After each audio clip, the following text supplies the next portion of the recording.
Okay. I got stage fright. We're good. Let's go. Oh, it didn't crash? Didn't crash. We're good. We are good. Go for gold. Oh, man. All right. Well, wait, what episode is this? No, 13. I got it. Hello, and welcome to the 13th episode of the Destiny Community Podcast. Watts had to fly back from Seattle, and she's flying back from London. She's in flight. That's the location. She's in flight, whatever. We have Pope Bear here, Briar, Tefty, and then as a brief guest appearance on this show, we got Daddyphatsnaps. Hey, thanks for having me, y'all. Absolutely. Oh, there you go. Snaps. There we go. Snap. Well, we figured this is going to be a New Year's episode. We got some stuff planned. It's still going to be a surprise. I have no idea how this is going to work out. This could be a massive train wreck about 20 minutes in, but Never. yeah, No. yeah. Faith, man. Faith. On this podcast, no. We got a lot of guests coming on. It's going to be a really exciting show, but I'm actually most excited for what Daddyphatsnaps is going to share. What That's right. you and Pope Bear have been working on. Like I'm honestly, I've listened to it. I've seen the video. We're going to show this video. And I was legit blown away. I had tears in my eyes, she said.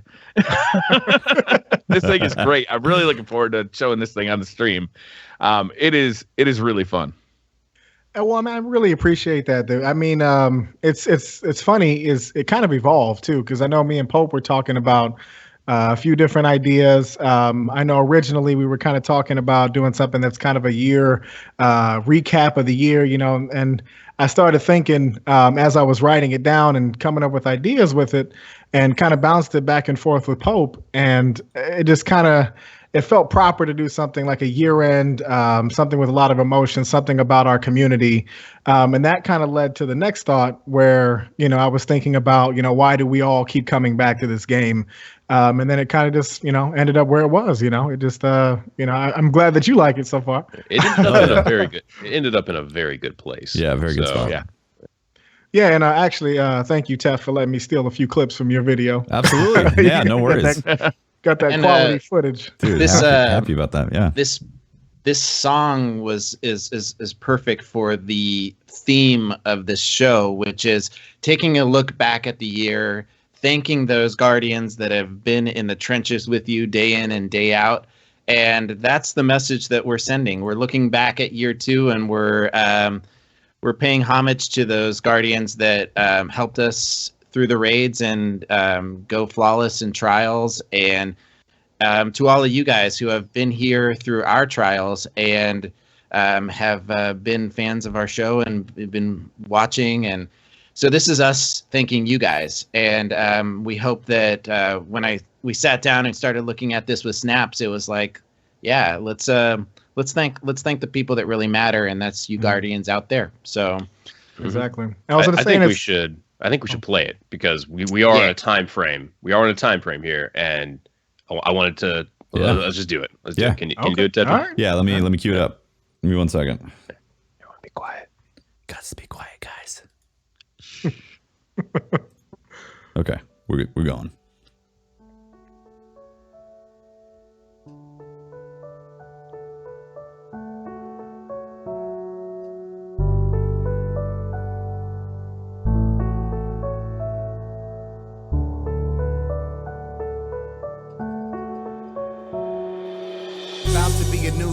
So it's time to look back, look at where we came from and how we should act. It's been some rough patches, man, I've understood that. But the future is bright, there's so much that we're good at. Destiny has changed, went through a metamorphosis. Certain people couldn't take it, hate from every orifice. But I'll tell it how it is, no choruses. Patience wins games, hair 0-1 tortoises. Amazing how far that we came in 1 year. And it all started with one mouth and one ear. We transcended the game, our love was the recipe. 540K all raised from destiny. The community is one. I sat back and realized this is what it's all for. No longer have to theorize. Why people keep flocking back daily. It's the memories you'll have when you're knocking at 80. Meet your best friends through a game, that's crazy. But it happens every day. I started thinking that maybe at the end of the day, we're all the same family. We have our disagreements, but our love is like gravity. Every now and then we go our separate ways in the orbit. But whether it's an hour or it's 7 days, We always come back from our separate page and start a new chapter together. Whether it's the rage, PMs, private matches, all access. Sweat it out with your friends to take on Axis. And it's only getting bigger, go figure. Destiny 2 around the corner, no whispers. And if you choose to go, I'll see you on the flip side. If you were a YouTuber, thank you for the quick guides. If you stream Twitch, man, thank you for the good times. And if you love my rhymes, then thank you for the good vibes. It's so easy to focus on the negatives, easy to pick apart executives or representatives of the narrative. But it's imperative that credit is given where credit is relative. They laid the foundation we inherited, so let us build on it. Attacks are unmerited. Talk to each other with respect. I swear it is a much better tactic than approaching with arrogance. So I'ma look forward to the future days of making dank plays and clutching those future rays. Daddyphatsnaps here to broadcast Happy New Year's through the DCOM podcast. Now take what you've learned in the past years and pull yourself up. You and your class peers. Not saying that we'll always live happily, but when it comes to destiny, man, we're a family. So as you go into the new year, remember the people close to you that made this more than just a game. Remember the best friends you've made along the way and the relationships you've built through destiny. Whether you're a hunter, a warlock, or a fellow titan, we are all family. And from me, Daddyphatsnaps of the Destiny Community Podcast, Happy New Year, Guardian.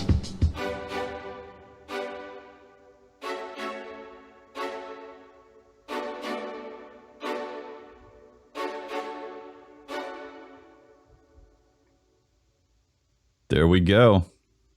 Awesome. Let me. Nice job, man. That's that's really great. all kinds of feels. I love it. Yeah, man, it was, dude, it was a process. Even just making this, I could really, because I started thinking about, like I said, my personal experiences. I met my best friend. His name's Bolo. I met my best friend through Destiny. The Crucible Radio guys, you look at their story, same kind of thing. They met all their friends, people that I know.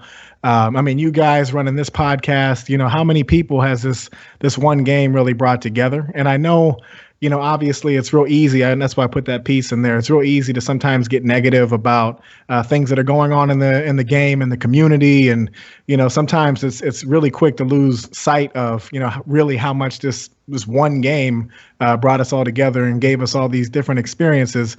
So that's what this was really about. It was just reminding people that what, it's not perfect, and as nothing is. It's not perfect, but at the same time, just think about all the relationships you've made, all the experiences you've had, all the amazing people you've got to meet, and the way that this game has brought you together. And at the end of the day, that's what this game is about. It's about this community, and I wanted to put that all into one song and really capture that. So, yeah, I had a great time with it. Well done, man. I think you captured it. It was excellent. Absolutely, yeah. My favorite line is where you say that even if you are a hunter or even a warlock, we as Titans will accept you into our community. That had to be in there, man. It had to be in there, Brian. That was very hard. That was very hard. I was thinking about Shade Step, and I was like, man, should I put this in here? Nah, it's really fun, man, working with you. Just seeing that creative process, you're a talent, and it reminds me of just all the wonderfully talented content creators we have in this community, and it just blows me away every time. So it was a fun project. I'm sure people are gonna love it. We're gonna throw it up on YouTube. Nice. Right? Where can people find this song, Snaps, and other songs like it? I'll be putting it on the YouTube, obviously, at just Daddyphatsnaps. If you just type it straight in, it should pop up first thing. Obviously I'll put it on the Twitter, same name, Daddyphatsnaps. Actually, as soon as I was waiting for this to air, so I could put it up. So I'm actually really excited Nice. to share this with people. I didn't want to, ruin the surprise, so to speak, and put it on there before you guys had a chance to show it. But yeah. That's awesome. We're gonna put the link in the description for your YouTube channel, and cool. Obviously go check out Daddyphatsnaps on Twitter, and all his stuff will be linked there. If you like this song, this rap, he did another one. What do you call that? It's the one with Deej. It's the Eminem. The Stan parody. Yeah, Stan. Stan. It's not a parody, right? But I guess it's just inspired by that song by Eminem, Stan, and it's just a really good. I mean, I knew you were out. I guess it's what drew me to your channel, and I thought I went back and I listened to your other songs, and I was just surprised I hadn't been playing them sooner. So I had the same experience. Like, I found you, I think it was like 2 or 3 months ago, and now I watch for every video that comes out. They're really good. Man, that's big hearing that from you guys, man. It's, obviously I know YouTube, it's one of those things where you just got to kind of keep putting the work in, just day after day after day. So it's nice, like I said, that you guys would give me an opportunity just to, show what I do to a broader audience. So first of all, I just want to say thank you for giving me the opportunity to be on here. And yeah, about the Deej thing, I think, for me, just kind of circling back to that, it's one of those things where you're like, man, it's got to be kind of hard to consistently take that over and over and over again. You know what I mean? I'm like, man, like that's got to be rough. So that's where that kind of came from. I was actually listening to his the Eminem album, and I'm like, I bet you I could do something with this. Like, I'm sure it's a similar experience where you got millions of people trying to reach out to you on a daily basis, and it's like, I can't necessarily get to everybody, but I do care. And you are a big part of what I do. I mean, he wouldn't be the community manager if he didn't take what we said into consideration, know. So yeah, it ended up being a good project. Yeah. I was gonna send Cosmo for Christmas a engraved crowbar, just so he can get out of that trunk. But I don't know. Maybe for New Year's. I got a few comments about that, but for the most part, everybody was real good about it. They knew. Obviously, I'm not serious. Well, he was one of the first people to like it and and comment about it on Twitter. Yeah, yeah. So they got a good sense of humor over there. Thank you very much for coming on and debuting that song for us. That was really great. It gives us a chance to kind of focus on.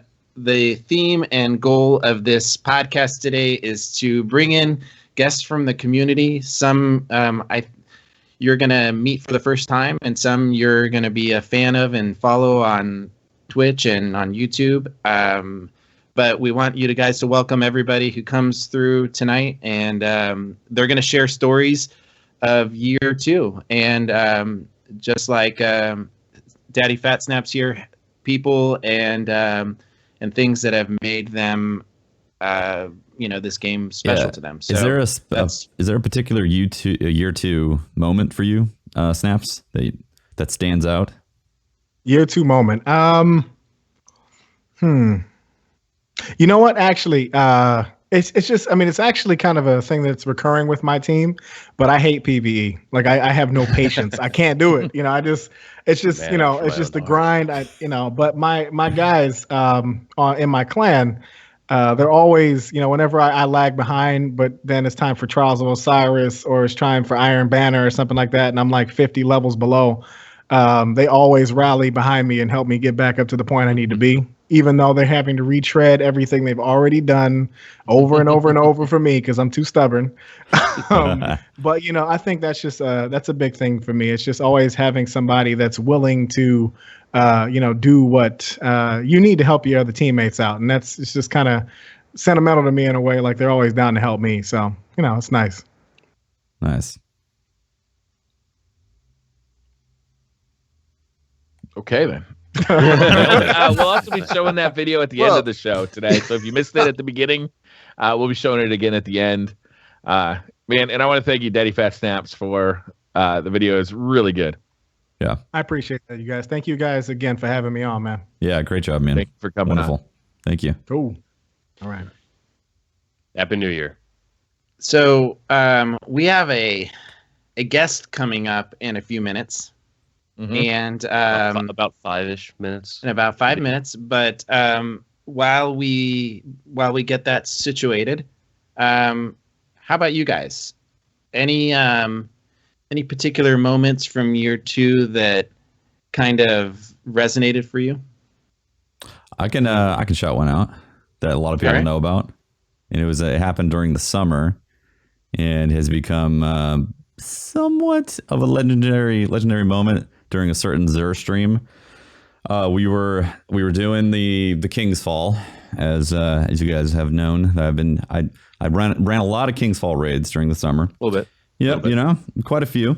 And it was a particular Xur night, and we were struggling as what happens when you get to Oryx. Glitches happen, and just the little minutia of things that add up to a bunch of wipes that can really kind of put you on edge a few times. And then we basically had it right to the end, and there's a bubble that shows up as we're supposed to shoot Oryx in the chest. And we're like, who bubbled? Who bubbled? Who bubbled, for God's sakes? Oh my God. And then it was Renders. He bubbled right on top of you, correct? Yeah, we all run up to Oryx to shoot him in the chest at the very end. And we're like, he pops open and we're shooting. You see a few numbers, and all of a sudden, you're like, why is it shrouded? What the? No! Oh my God. And that was the night that Renders was infamous for bubbles. And we didn't complete the raid because I had to do the Xur video after that. And that was it. That was it. That was literally like 2 minutes left until Xur showed up. And then I asked Renders, I said, why did you bubble? And he said, because I thought it would be funny. Literally just like that. Not funny anymore, is it? Literally just like that. Because I thought it would be Some funny. men just want to watch the world bubble. Not burn. Just Oh man, aren't the best moments when you're just delirious in you've been trying to finish that raid and everybody is just at their wits end, man. God, some of the best moments are like that. Some of the worst moments though too. I had a moment this year where I just happened to stop by Muju64 stream, and he's got a raid team, but they're at Axis and everybody's quitting, right? It's been 2 or 3 hours. Everybody's quitting. So I'm like, hey, I'll jump in if you need a hand. So we jump in. We spend 2 or 3 more hours trying to get through this point. It was very early in Wrath of the Machine. Everybody's still learning the encounter. And we're there. We finally have it. We're on the last damage phase after hours and hours. And all we have to basically do is just keep shooting him in the head. And everybody in the fire team gets a disconnect. Oh, everybody in the fire team. So it's like, it was this great moment of people coming together to support these people who are just getting in there for the first time. And it was this triumphant moment because we knew we had just beat it. We were about to beat it. And it was an utter fail because we also just all got disconnected at the same time. That's so painful. Those moments, man. We had my raid team. We were working. We were trying to complete the raid for the first time. We were doing Oryx, and the platforms, right? And how people number the platforms, different numbers. Yeah. Uh-huh. So, and there's the front of the board, and there's the back of the board, and what's platform 1, what's platform 2. All these, things have to get worked out. And I'm the raid team leader, right? And so we're sitting there and we're on it. This is hours in, right? And my regular raid team are, I'm just at my wit's end, and people are doing the wrong assignment. They're like, some people think the front of the board is the front and some the back, and it's all mixed up. So I normally keep my cool. Most raid team leaders are supposed to keep their cool. And I just lost it. For the first time, they're going to laugh about it. They're not for the first time, but I just went, I said, all right, that's it. We're naming the platforms. And then I was like furious at that point. So I ran over to a platform and I said, this one's Pope Bear's ball sack. And I went over to the other one. I said, and this one's Pope Bear's asshole. And then I went over to this one, and I made everybody before I would make us wipe unless everybody called it. They're like, I said, if we're gonna finish this raid, you have to call it by the words that I set. And Pope Bear's taint. Anyway, God. We named them all. So all these regions are entirely too close. All these regions are entirely too close together. I'd get confused. So it was funny to hear Irk and Cool and Sports jump up onto their platform and go, "I'm up on Pope Bear's taint." It was funny. It was good times, man. And we couldn't stop laughing, and it helped us finish the raid. It was the thing that broke the tension. Nice. We got our first guest ready to come on. I'm going to add him to the call. Do it. There we go. There we go. Is. Oh, hello.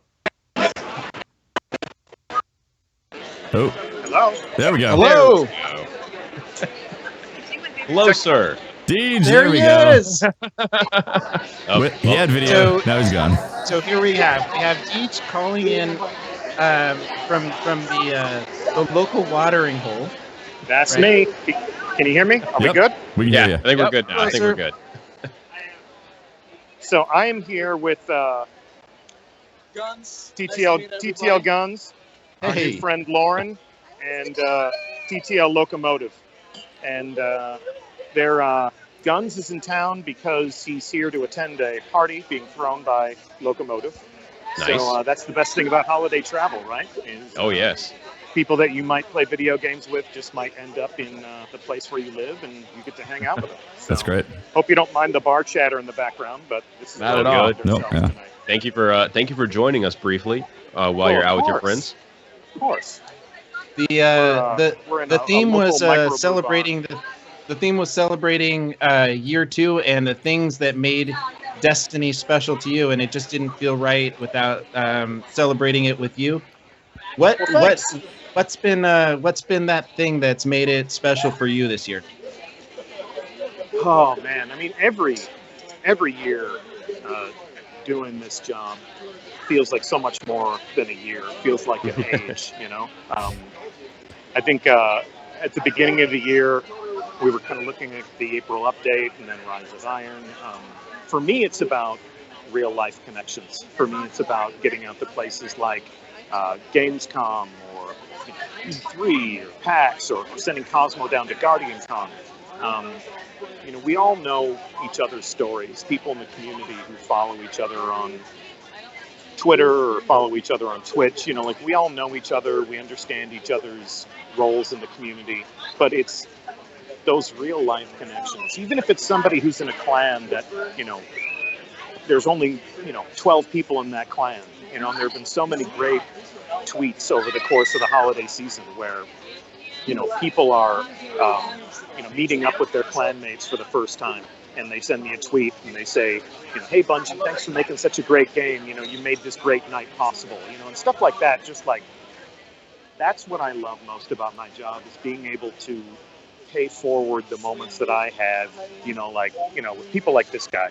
We built a Halo clan from nothing back in Halo 2. And, we've, welcomed newer recruits over the years. And, they come out here just to, hang out, attend a party or, just, have some real life moments with each other. And whenever I can get out on the road and meet people and hear their stories and hear what the game means to them outside of a piece of entertainment software. And we all know what Destiny is. It's, it's a disc that spins in your tray, right? But when the game transcends that, when it becomes a venue where you go to hang with your friends, when it becomes almost like a metaphor for a place like this, where you can see people and you can meet people and you can form those bonds. When it becomes your nightclub, when it becomes your poker night, when it becomes your softball league, whatever it is to you. That's really why I work at Bungie. It's not because I'm good at math. It's not because I'm good at art. It's because I love it when gamers come together and they create something independent of themselves and completely outside of what we've created, and they make that experience interesting for each other. Nice. It's something that I needed to say to you is that thank you every day for drinking from that fire hose that is the community feedback. That it's an important job, and we know that that Bungie cares and listens to us, and if you have a chance to listen to, if you have a chance to jump onto the forums, not you personally, but like the people that are viewing, it's so many varied opinions and so many different ways that people comment on what they want out of the game, and it's a tough job, but I think it's more important that you understand that I've spent a lot of time with you, and I think I understand more than a lot of people that it's about that community piece to you, and and the gunslingers, and even what you're doing right now, just hanging out with your friends that are gunslingers, is a testament to that. So I don't know. Absolutely. Well, and the most interesting thing about managing the feedback loop, and I got to give props. Cosmo does that more than I do these days. Cosmo owns the feedback forum. Cosmo is the guy who is reading all that feedback. He sends an email to every single person at Bungie twice a month with an exhaustive brief of here's everything I'm reading on the Bungie.net feedback forum, or here's what I'm intercepting on Twitter, or here's what they're talking on, about on the Destiny community podcast, or here's what they're talking about on Reddit or NeoGAF, or any place where we can detect you gathering together to talk about the things you love, to talk about the things that you think could be better, to talk about the directions you hope in which the game goes. And every single person at Bungie is interested in that narrative. They're interested in that feedback and that analysis, because we make these games to be played.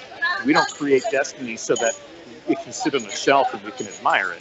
The players of this game, you're the main characters in our world. You complete us. You're the reason we do this. So when you take the time out of your day to talk to us about what you think that is, we'd be crazy not to listen. We'd be crazy not to watch you on Twitch. We'd be crazy not to, listen to the things that people say and to learn from the people that we want to entertain. So it's just a really logical part of our process. And I have worked for companies in the past who paid untold sums of money to understand who their customers were. And we are in such a privileged place at Bungie where all we have to do is take our fingers out of our ears and take a look at the internet and see what people want to say about this game, and that helps us learn as to who you are and where we should go together next. Absolutely.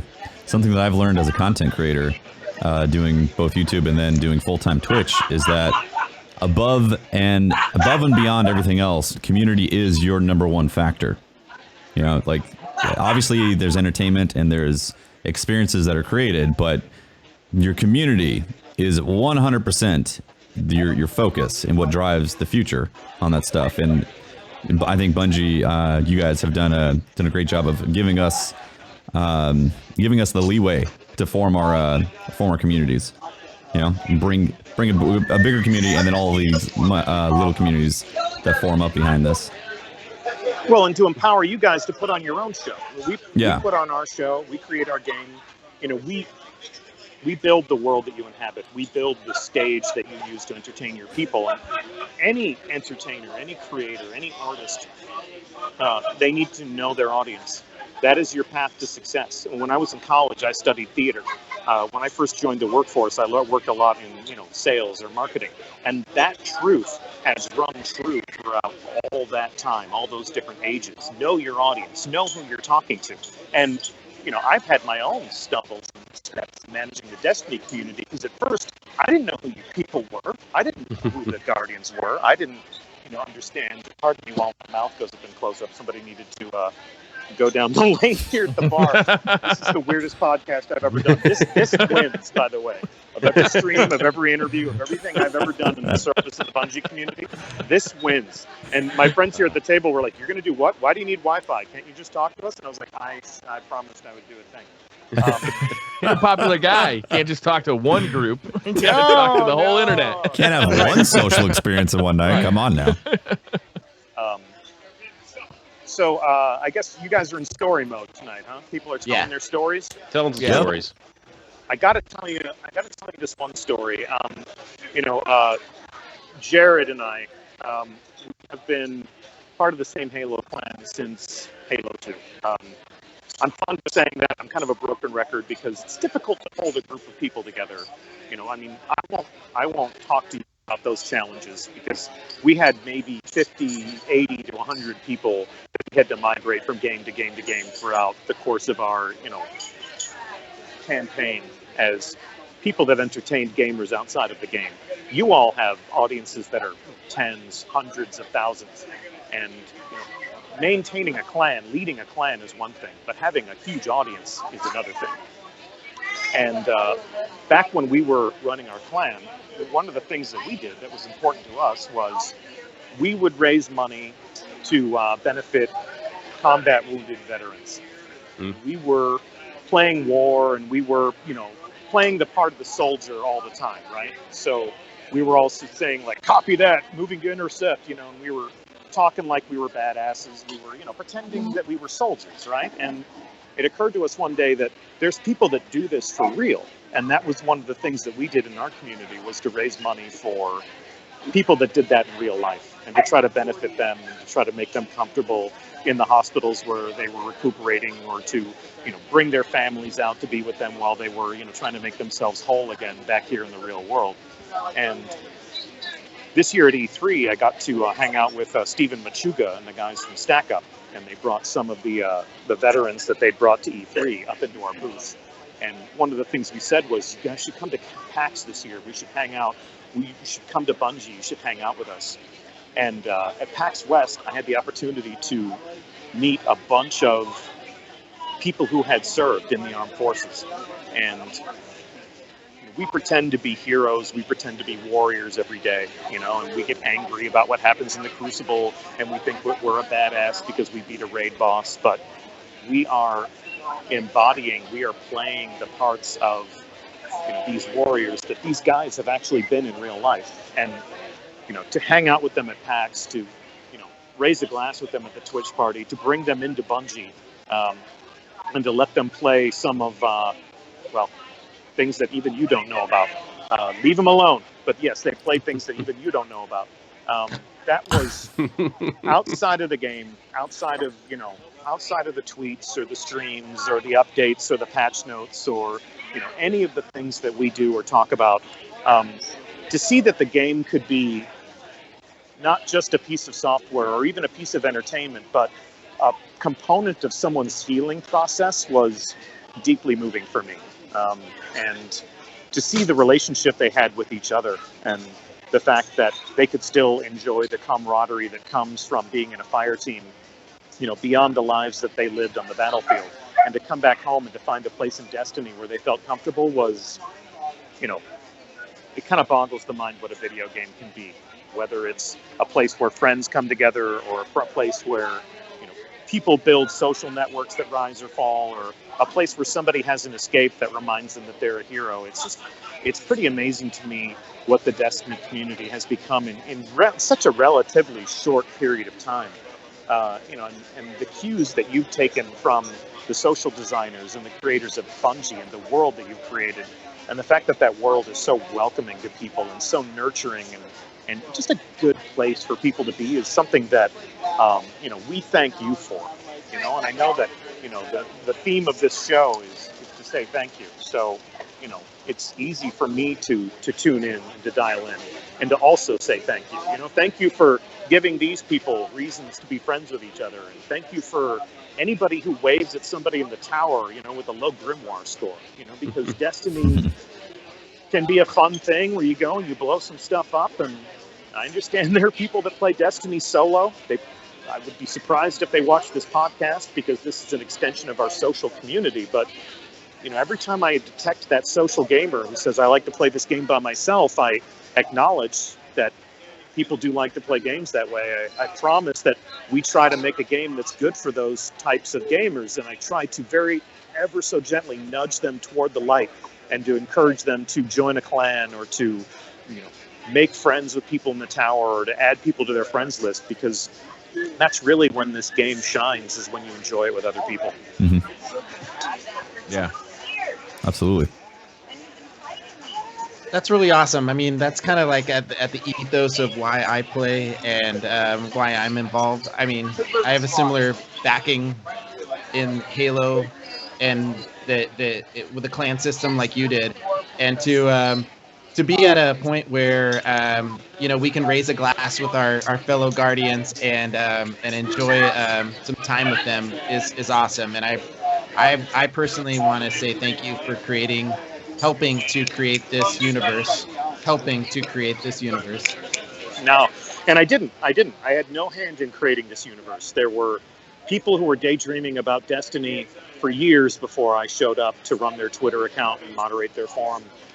People who, have created the Myth world and the Marathon world and the Halo world, and Destiny was always this dream, always sort of this reality that was just beyond reach, either from their own talents or what technology could enable. And there are people at Bungie who they live and die by their ability to create this game and to make it work. And I am privileged enough to build a bridge in between the creators of that world and the people who call it home. So I will happily pass along your thanks to them, but please understand that when you say thank you for creating this game, I don't bank any of that. I don't keep any of that. I pass along as much to that to the people at Bungie as I can. I'm very we appreciate fortunate. that, Deej, because without the game, there wouldn't be the community, and we value this community so much.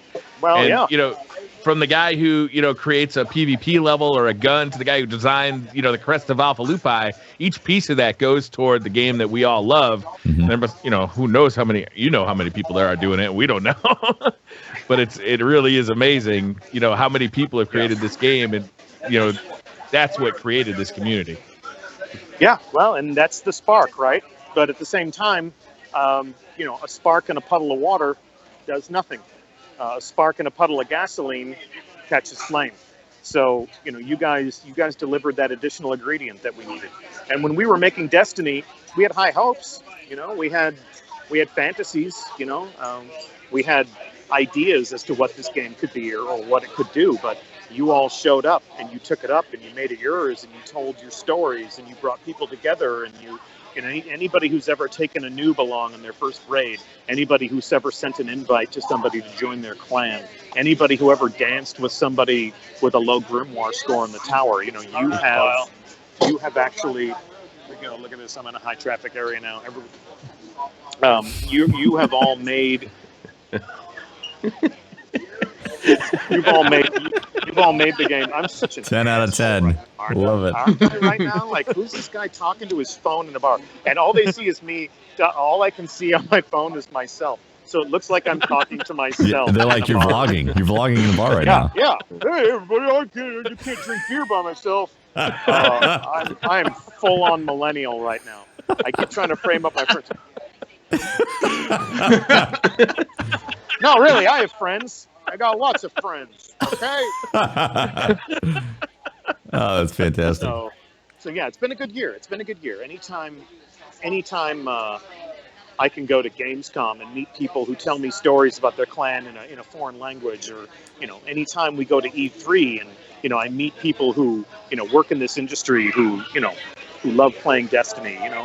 It's a sweet gig, man. It's a sweet gig, and I'm thrilled to have it, and I feel very fortunate. And like, if you look at my Twitter bio, I really do consider myself a servant to the Guardians, because this thing is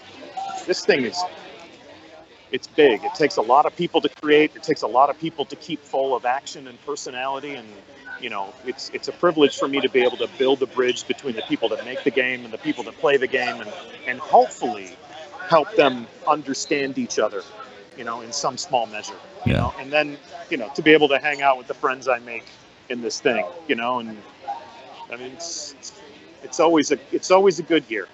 That's awesome. Yeah. And we're on our third now. Yeah. You looking forward to favorite? I was going to say, are you looking forward to 2017? Oh yeah. Nice. But I'm not going to talk about why. Nope. Definitely not. So one of my favorite moments from this year has been when you guys started doing the live streams more in a structured format, like bringing in the designers and the people, and kind of showing the community. I'm a fan of video games, and to be able to bring people into a Twitch stream and show them, the people that make the game that they play, and the stories and the kind of the process behind that. Yeah. That's probably been my favorite moment of this year, is really kind of seeing that grow and seeing Scott do this great work of putting together the Twitch studio and those kind of things. Good. So I want to thank him very much for the work. So good. Yeah. Twitch Master Scott and MC Pate, they're a team. They're a team. And I mean, we went to TwitchCon this year, and we talked to so many people that either, enjoyed that or even wanted to emulate that for their own companies. Like our new friend Lauren is a lighting designer for theater, and theater is a thing that I studied in college. And throughout my career as a working person, the lessons I learned studying theater have paid off again and again and again. And the fact that, the internet went and built us a live stage that we could use to talk to gamers has been so, delicious for me. And I mean, I can't play and talk and read chat at the same time. I can do about 2 of those things. But it's been wonderful to be able to have that direct access to the community and that live real-time reaction to the stuff that we're showing off, even if it's running a mile a minute with tens of thousands of people in chat, even if all we have are those subscriber icons, so when we start talking about Lord Saladin and the flaming axes, jump in there, or when we start talking about the investment system and the exotic engrams, start flying up into there. Twitch has been a real godsend. When we first revealed the game, we were talking about YouTube. How do we reach out to the YouTubers and get them to make videos about the things that we were creating and dreaming about?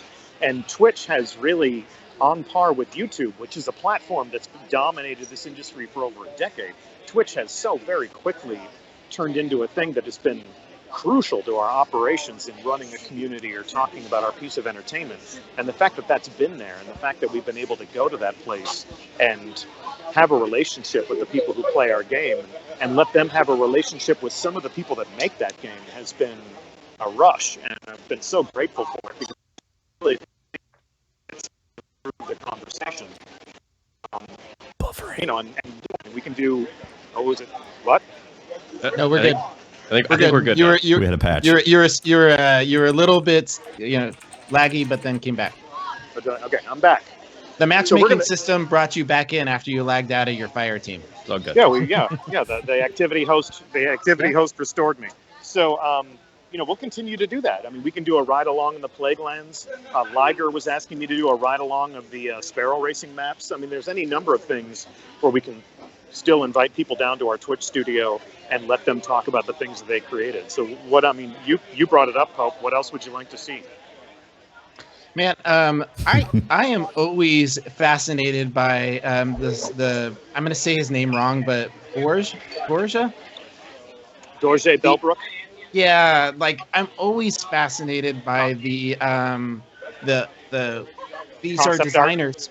Yep, concept art. I'm always fascinated about how a space is brought together and created. And I know you kind of do that with the ride-alongs, but the purpose of those has been mainly to understand the designer aspect of it, and the concept art has been a piece of it.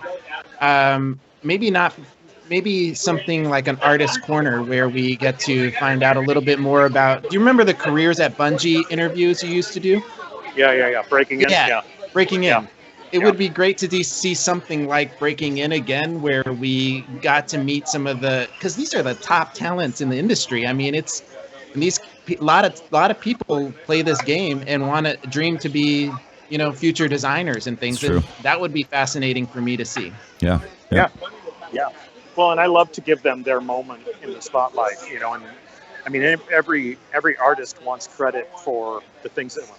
Most artists want credit for the things that they create. And, as somebody who got to stand at the end of the stage and enjoy some applause, I mean, for somebody who creates art that ends up in a video game, to give the people that I work with an opportunity to share the stuff that they create and to talk about their process and to be able to have a connection with the people who love that stuff, that is what I see as probably the finest function of my job. And then there's conversely to help them understand what you all think. And Twitch is a great place for that to happen.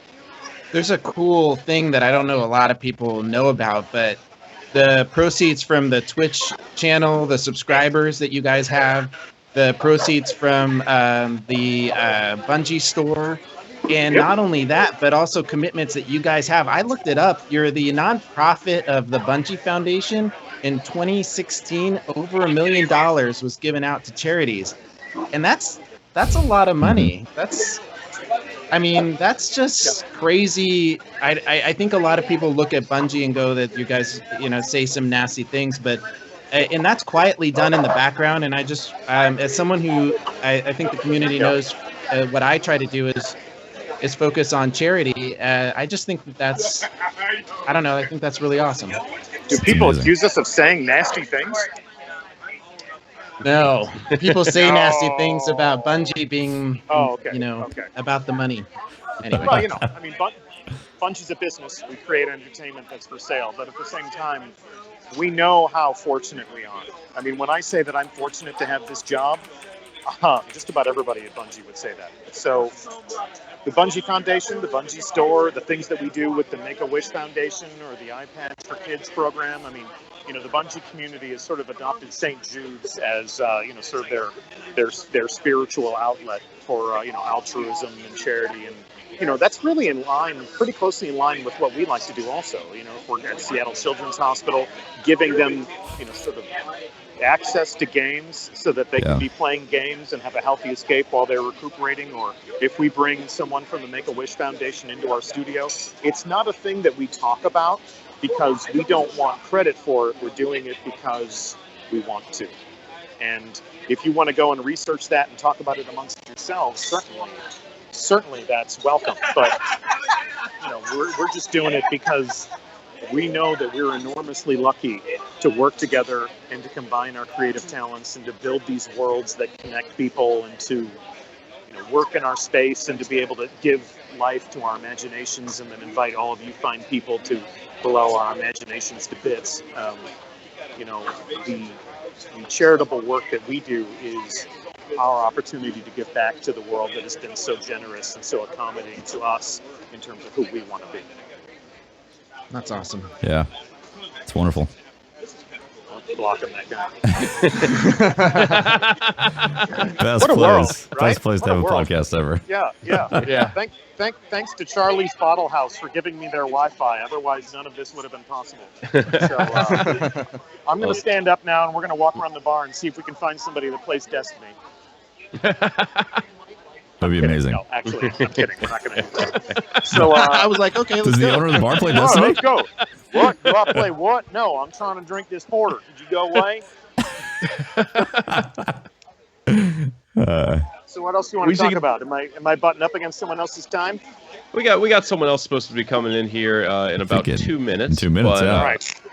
We should probably wrap this up, huh? Should probably wrap it up, dude. Thank you, Deej. Thank you so much Absolutely. for joining up with us on your time off. I've had a lot to drink. The room's starting to spin. Oh, Oh, jeez. Oh my god. Oh my Thank you god. so much for coming on, Deej. I'm gonna get back to my table. So All right. these people all say goodbye. Here we go. Say goodbye. Game safe and often. Play video games and make friends. All right. Thanks. All right, Deej. Good show, guys. Bye, Really Deej. appreciate it, Thank you. Deej. Thank you so much, man. Bye. That was awesome. That All was right, we great. need to gift that immediately.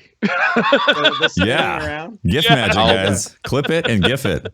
This I'll have holiday to download season. the whole episode anyway, and probably do some magic to it to get it uploaded. But I'll GIF it. I'll GIF it. Oh, that was amazing. Deej at the bar. That is dedication to the community right there, It man. is. Yep. They get a time out from spending time with his clanmates, his friends, to come on the DCP. That was really cool. We Yeah. were trying to stall him a little bit and have him drink a few more beers while he waited for the podcast. Why don't you come on in the 9 o'clock time slot, Deej? You 10 can o'clock. It was- Close out you the can show. leak. Close it out. Just, Oh, sorry, Deej. get a later. little something about a number 2. Not a bathroom reference. Just, No, a future not title Just like reference. Would you like a second Oh, my drink, God. Deej? All right. So we got our. we got another person scheduled here. Should Yeah. Are they the ready? we add him to the call? Oh, I think we should. Yeah. Yeah, I let's think- do it. we should. definitely Yeah, add him just- to the call. Let me. Keep the guests rolling in. Let's just go. All right. Let's go to The Deej spin. contacts. It's pretty fantastic. But yeah, let's just go to the Deej spin and just invite him in. Maybe somebody can actually put that into a GIF where it seems seamless. Like he's I constantly can. spinning. Spinning and I got spinning. it. I got it. You know, like there's a frame blend that can happen. So he's like the loop is actually infinite. Yeah, I'll take care of it. that needs to happen. Absolutely. It's gonna be my new sub emote. Perfect. Oh, look who we got. Ooh. Look who we work got. Oh, there he is. Hello. It's The Can man, you see Ben. my the face? legend. Yo. You can see me, right? I ran Yes. upstairs. Fine. Yeah, yes. yeah, we can see it. I saw Skype the is the run of working show was only 15 minutes, and I was like, I can duck out on everybody for 15 minutes to come talk to you guys. So what's up? Well, thank you very much. Yeah, seriously, thanks for stopping in and saying hi. How you doing? I'm doing wonderful. I just got my internet fixed, so I'm like a happy camper. I And saw I that. went to I the saw that beach tweet. today, and we installed a fan in the house. So fucking That's a full day, One, man. like Today. one fan, This is the only first one time- fan. only Yeah. it's the most important fan. It's the fan in the bedroom, the one that lets you sleep and not cook in your bed overnight. Yeah, that is an important one. Sleep. That's Yeah, definitely important. fan. Yeah. Is this the first time you've been a homonner? Yes, I have this never is a owned new a home house, right? before. Yeah, Yeah. we closed on the home last Monday, or not this the 19th, so 10 days ago. That's crazy. Congratulations, It's- man. That's Ah, awesome. Yeah, Well, congratulations. It's a dream of It's mine, man. it's like a dream. It's like a dream come true, man, and it wouldn't have been possible without the Destiny community in a very real way. So, like, it's very humbling. Like it's a dream, but it's very humbling. For To our be audio able to own a listeners, by home. the way, I don't think we actually introduced the lovely. Oh, the hi, lovely I'm voice. Professor Broman. And if there's somebody that just crawled out of underneath the rock and doesn't know who you are, let's give Well, us like a give us CV? the yeah. I'm Professor Broman. I've been streaming on Twitch for 4 years. I have over 500,000 followers on Twitch.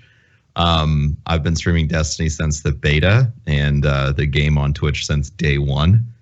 And I am also one of the 3 organizing members of Guardian Con, which was formerly Destiny Community Con, which we had last year. We changed that up so there was less confusion. And we raised over $500,000 for charity last year with that. So that's what I've done. That's why you might want to care about anything. Did you get a It's chance impressive. to see the community video that Daddyphatsnaps Yes. put out? Yes, You- it was really, really good, and A really good well part of done. that is I was the impressed. work that you've done. Yeah, Well- what you guys have done. Yeah, I mean, yeah, it was weird to see, weird in a good way, different to see. Like me and Corey and Kevin spend so much time on the inside of things, making sure that all the guts work and like all the nasty stuff that people don't want to look at, like all the grinding gears spin together at the same time, that it's really difficult for us to look at what's happened from the outside and to see like an appreciative perspective on that.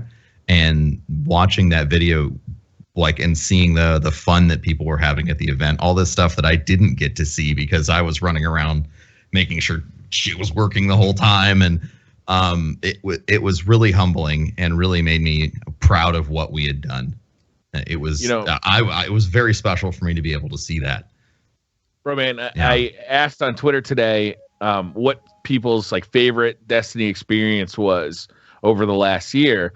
Yeah. And I'll say 20 to 30 responses were not just Guardian Con, but actually seeing that big fat check that the Destiny community was able to donate, and like how proud that made the community to see that happen. It wasn't just the convention, but also seeing that this community could do good in a real way. Mm-hmm. And the way you guys were able to pull that together made a lot of people very proud of the Destiny community.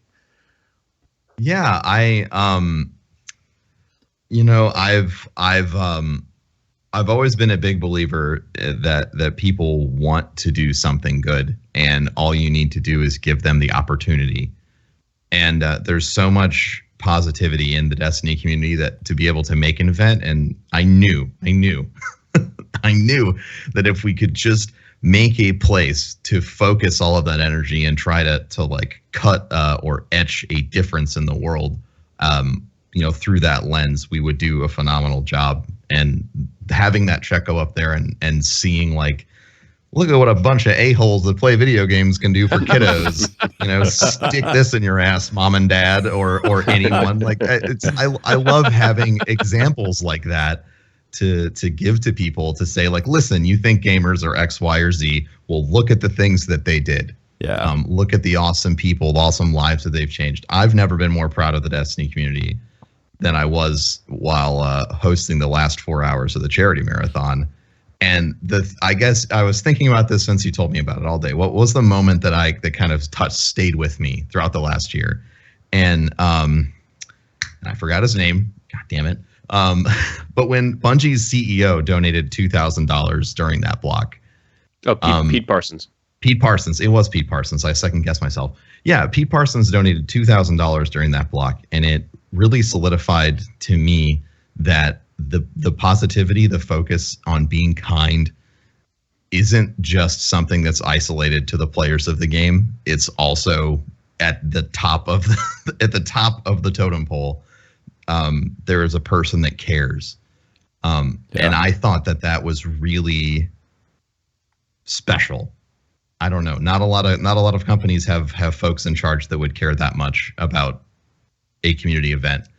But that, and then at the event, watching Typhoon Trav herd like the entire PvP house into Guardian Con on time. Like we had a call time of 6:30, which was like painfully early in the morning, and we knew that all the guys at the PvP house, they had all got a house together. They were all out partying. Like we woke up and saw tweets from 3 a.m. Like we were just like, there's no way. We open up the doors and we're in there and we're all like, it's like 5 minutes after, and we're like, well, where are they? Where are they?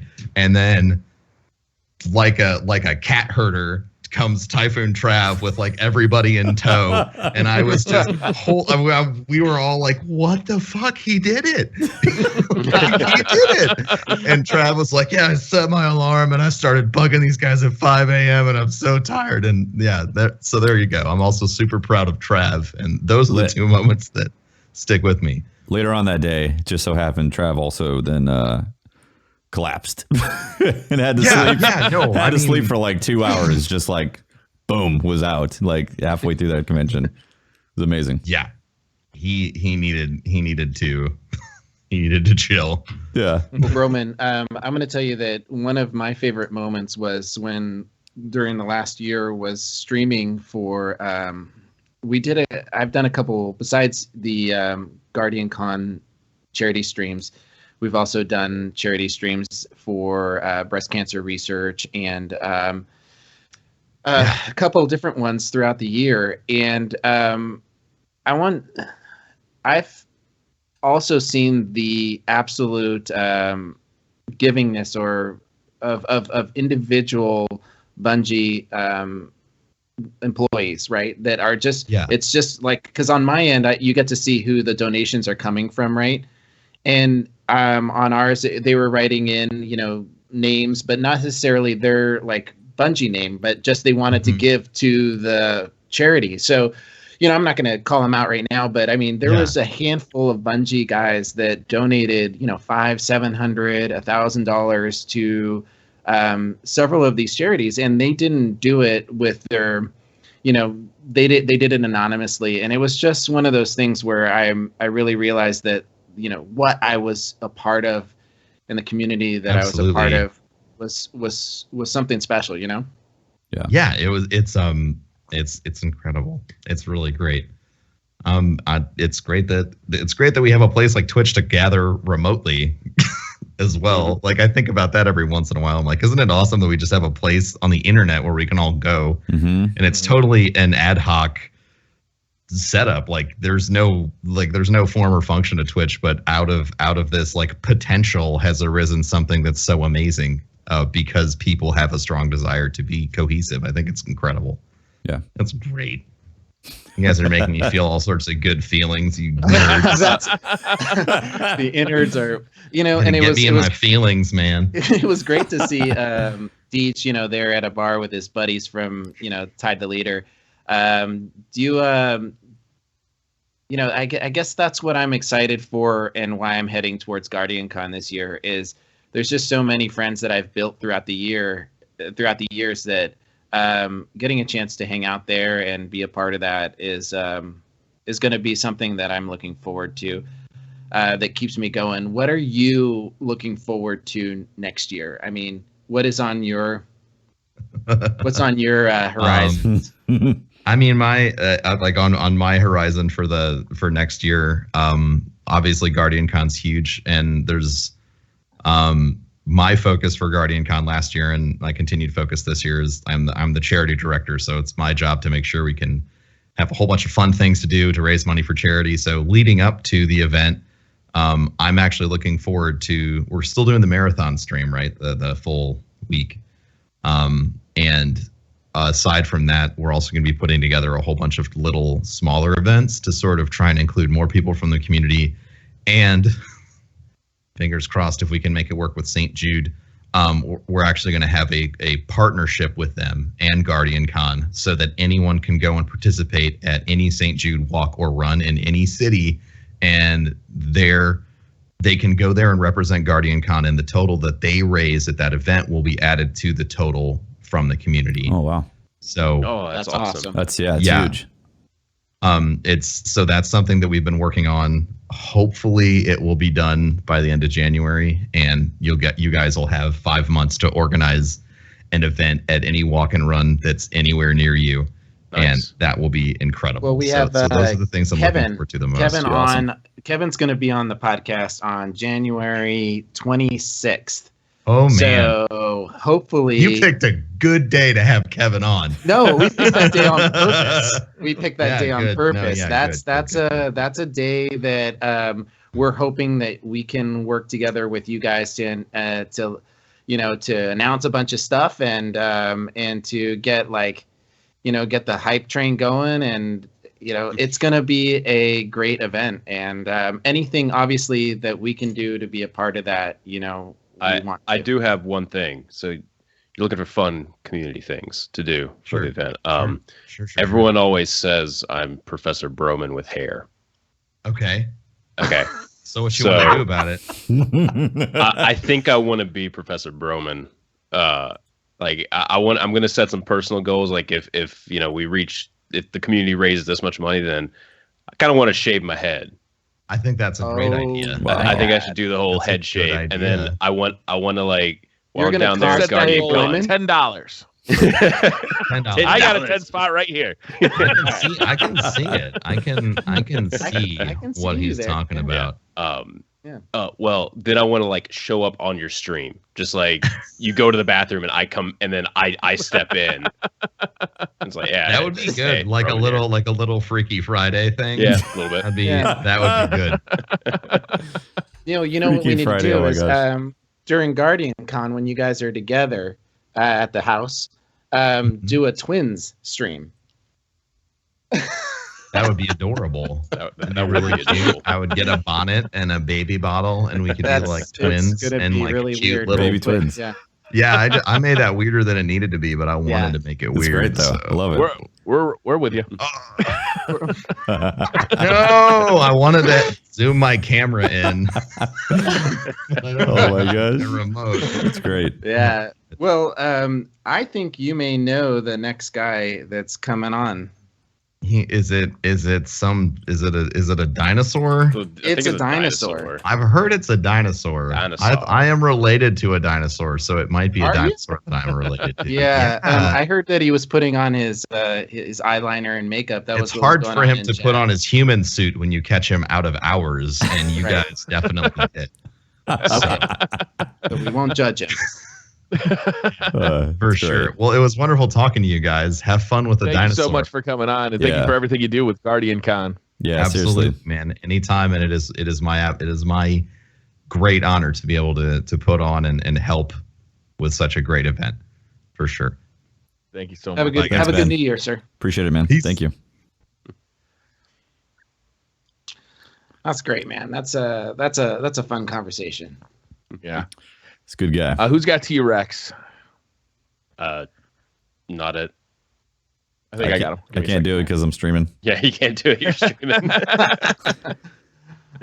Well, it's kind of great to see all these different groups working together and to support community events. Mhm. We've got some great people lined up over the I don't have them. next. Pope, do you have them?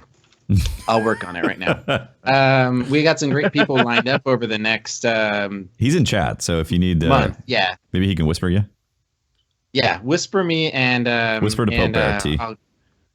I sent you a friend request, a chat request. We've had him on before. I don't understand why he's not in. Yeah, here I got him right here. Great, perfect. Thank you. I was looking under TeeWrex, but it's under dinosaur.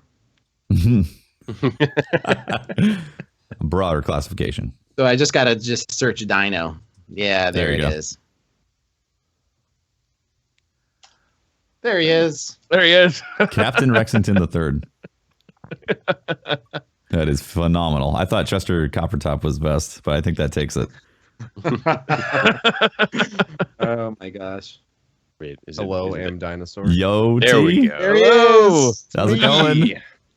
It's going good, man. I just had dinner. Yummy. Excellent. Was it Look like Put on your at streamers with your was it- green screen. was it and pure stuff. protein since you're a dinosaur or T-Rex I should say? No, it was pizza because I'm being healthier in the new year, so I got to get it all out now. Excellent. And all that There kind of you go. stuff. That makes The a lot of sense. pre-diet pig out. I don't know if it works that A way. little bit. A little bit. Yeah, you got to get your pregame on before you. Yeah. It makes sense. You're pre-gain gains, you know Yeah. what I mean? See, it's like I'm eating all the poutine now because it's going to be a bunch of kale and bullshit later. So you Listen, gotta balance poutine, that. poutine's pretty amazing. I don't know. I kind of want it. I don't There know was what that really is. okay. There was oh my God. All right, so poutine one they had it in St. Louis, but it's imagine a bowl that you put fries in, right? And then you put cheese curds, and then you put gravy, and then you put like pork or something in there or sausage, and then you just eat it. Sounds great. Like I know that face. That face is the face of a doubter. It's good. Let me tell you. Like it's real good. Well, Every when I come to revolution Florida, starts with a doubter. you gotta introduce me to it. All right. Oh, probably not, because I do not know where to buy it in the U.S. Typically, the fact that we had it in St. Louis was really weird. Oh, so it's a hard to find thing. It's a Canadian. yeah, thing. it's Is it? Canadian. Yeah, Oh, right. Canadians are big. Poutine, yeah. Like We every know some- every Tim Hortons has one or something like that. We know some Canadians that are coming to Guardian Con. I think Amber is a Canadian. Yeah, I'm trading. I think it's illegal to import poutine, so they gotta be careful. Well, I'll find a guy. We got a guy. I gotta find. Well, before we go I any gotta find further, a cheese curd guy. if introduce, who are you? Introduce yourself. Sure. Hi, I'm TeeWrex. I play video games every single day on the internet. I take breaks when I travel, and that's it. Solid. That's typically I play a D&D campaign every Sunday here on Twitch, and Brotato's always like, all right, TeeWrex, what do you do? And I always say the same thing. So I usually just say hi, I play video games. I don't say anything else, and he just stares at me, and I'm like, fine. But yeah, in the Destiny community, I've been around since day one, streaming this game. This game more or less kind of gave me a career and stuff like that. Some people know me from World's First King's Fall. Some people know me from screaming like a little girl and saying nope a lot during King's Fall. Or you don't know me at all, and that's fine too. That's okay too.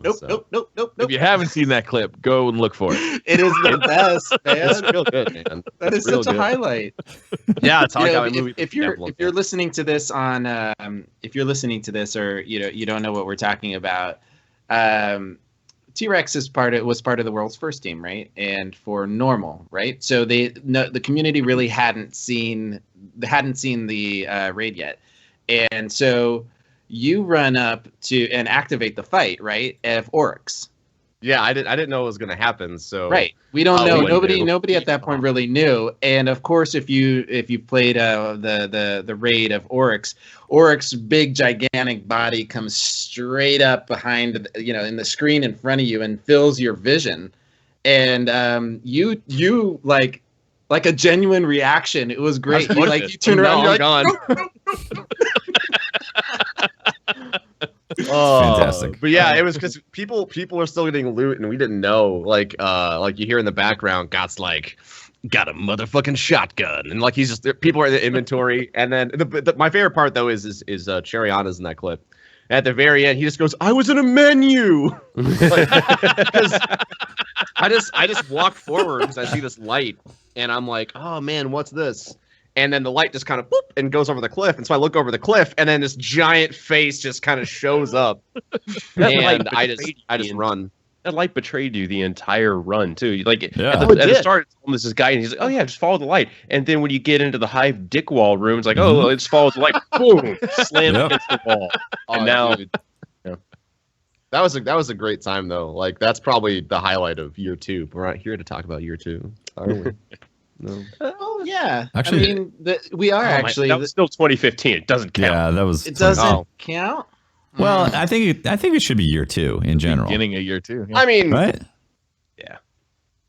So, sorry. so we've got a chance to look back at the year that we've had, and what has been any like a fond moment for you?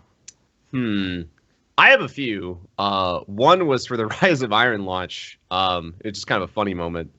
But the Rise of Iron launch, everyone knows the infamous queue and trying to get in and stuff like that. Yeah. Yep. But the thing is I got in before the queue started happening. And I basically I zone into the tower, right? And I am like the only person there. And everyone's like, "Oh, I got in," but everyone's like, "No, don't leave. You're kicked out." So I remember that my first hour of Rise of Iron was me being terrified to leave the tower, thinking I would get disconnected, and it was this huge mess. But that's something I've always kind of laughed at, and everyone's like, "Why'd you get in? It's streamer lock and all this other stuff." And then I'm like, "You do realize that like the 2 biggest Destiny streamers aren't in either? I hope you know that." Oh no. Also, sorry, I have allergies, and there is like a cedar like tornado outside, where it's like it's a record high for the amount of cedar in the air. So my eyes and nose have been like, Cedar, "Hey, like you want to cedar leak stuff?" trees. Like cedar as in like the allergen, whatever you want to call it. I don't Guys, know. you That's just confirmed here on the podcast, dinosaurs get allergies. It is official. It's true, man. The Yep. meteor That's is actually probably- was actually a giant egg that smashed into the the planet, and then everyone was allergic to eggs. So they all just drowned. A giant pollination dropping from the sky. Yep, you know it. I remember that stream. It was suddenly like all these people focused on your stream for like We had an hour. we had a record high that I'll probably never hit again of 20,000 people watching because everyone's Wow. And so what we did was we just kind of walked around and looked at all the vendors because it's like, what else can you do? I'd rather check out some stuff. And I remember going and seeing the palindrome and then laughing. Like, we made a list of like things people should pick up and stuff like that. But if I had to choose like one thing that was the best part of this entire year, like Destiny, is you mentioned like the people you meet, right? I met a very special, important person in my life. Oh, So Who? Lady Shax, or Kim, is my girlfriend since April. And if it wasn't for Destiny, we would have never met, and I wouldn't have spent this Christmas with her and her family and my family and all that kind of stuff. So it gave me a partner in crime now. So That's awesome. That's awesome. that's That is probably the pretty best good. part for me. Hell yeah. Hard to top that, really. Like, No. that's- Yeah. It's true. Sorry, everybody else is going to talk later. And if she's watching, you better say it was the number one thing. Oh man. Else extinction. Yeah. But a close second is for sure like all the Guardian Con and the charity stuff, man. It was so cool seeing $500,000 raised because Yeah. Ben and I we once again, sorry if it looks like I'm crying. We'll just say I'm crying because I'm emotional. Does that sound better than allergies? Sounds good. Yeah, sounds That's cooler. better. Let's go with sounds cooler. Yeah. So the charity event was amazing, and Ben and I come from a background of we've always kind of worked with charities. Like we helped out with the Awesome Games Done Quick stuff before we even had Destiny. You know, when we were streaming back then, and to see, you know, we were there for the first time they broke $1 million, and it was like this awe-inspiring moment. And then, you know, I helped out again, and this time in like a deeper capacity of like, you know, raising a decent sizable amount of money myself and all this kind of other stuff. And just to see $500,000 be raised by a first time event with these amazing people was like, it's literally insane. Like there's no way to be like this. No, I knew this was going to happen. Absolutely.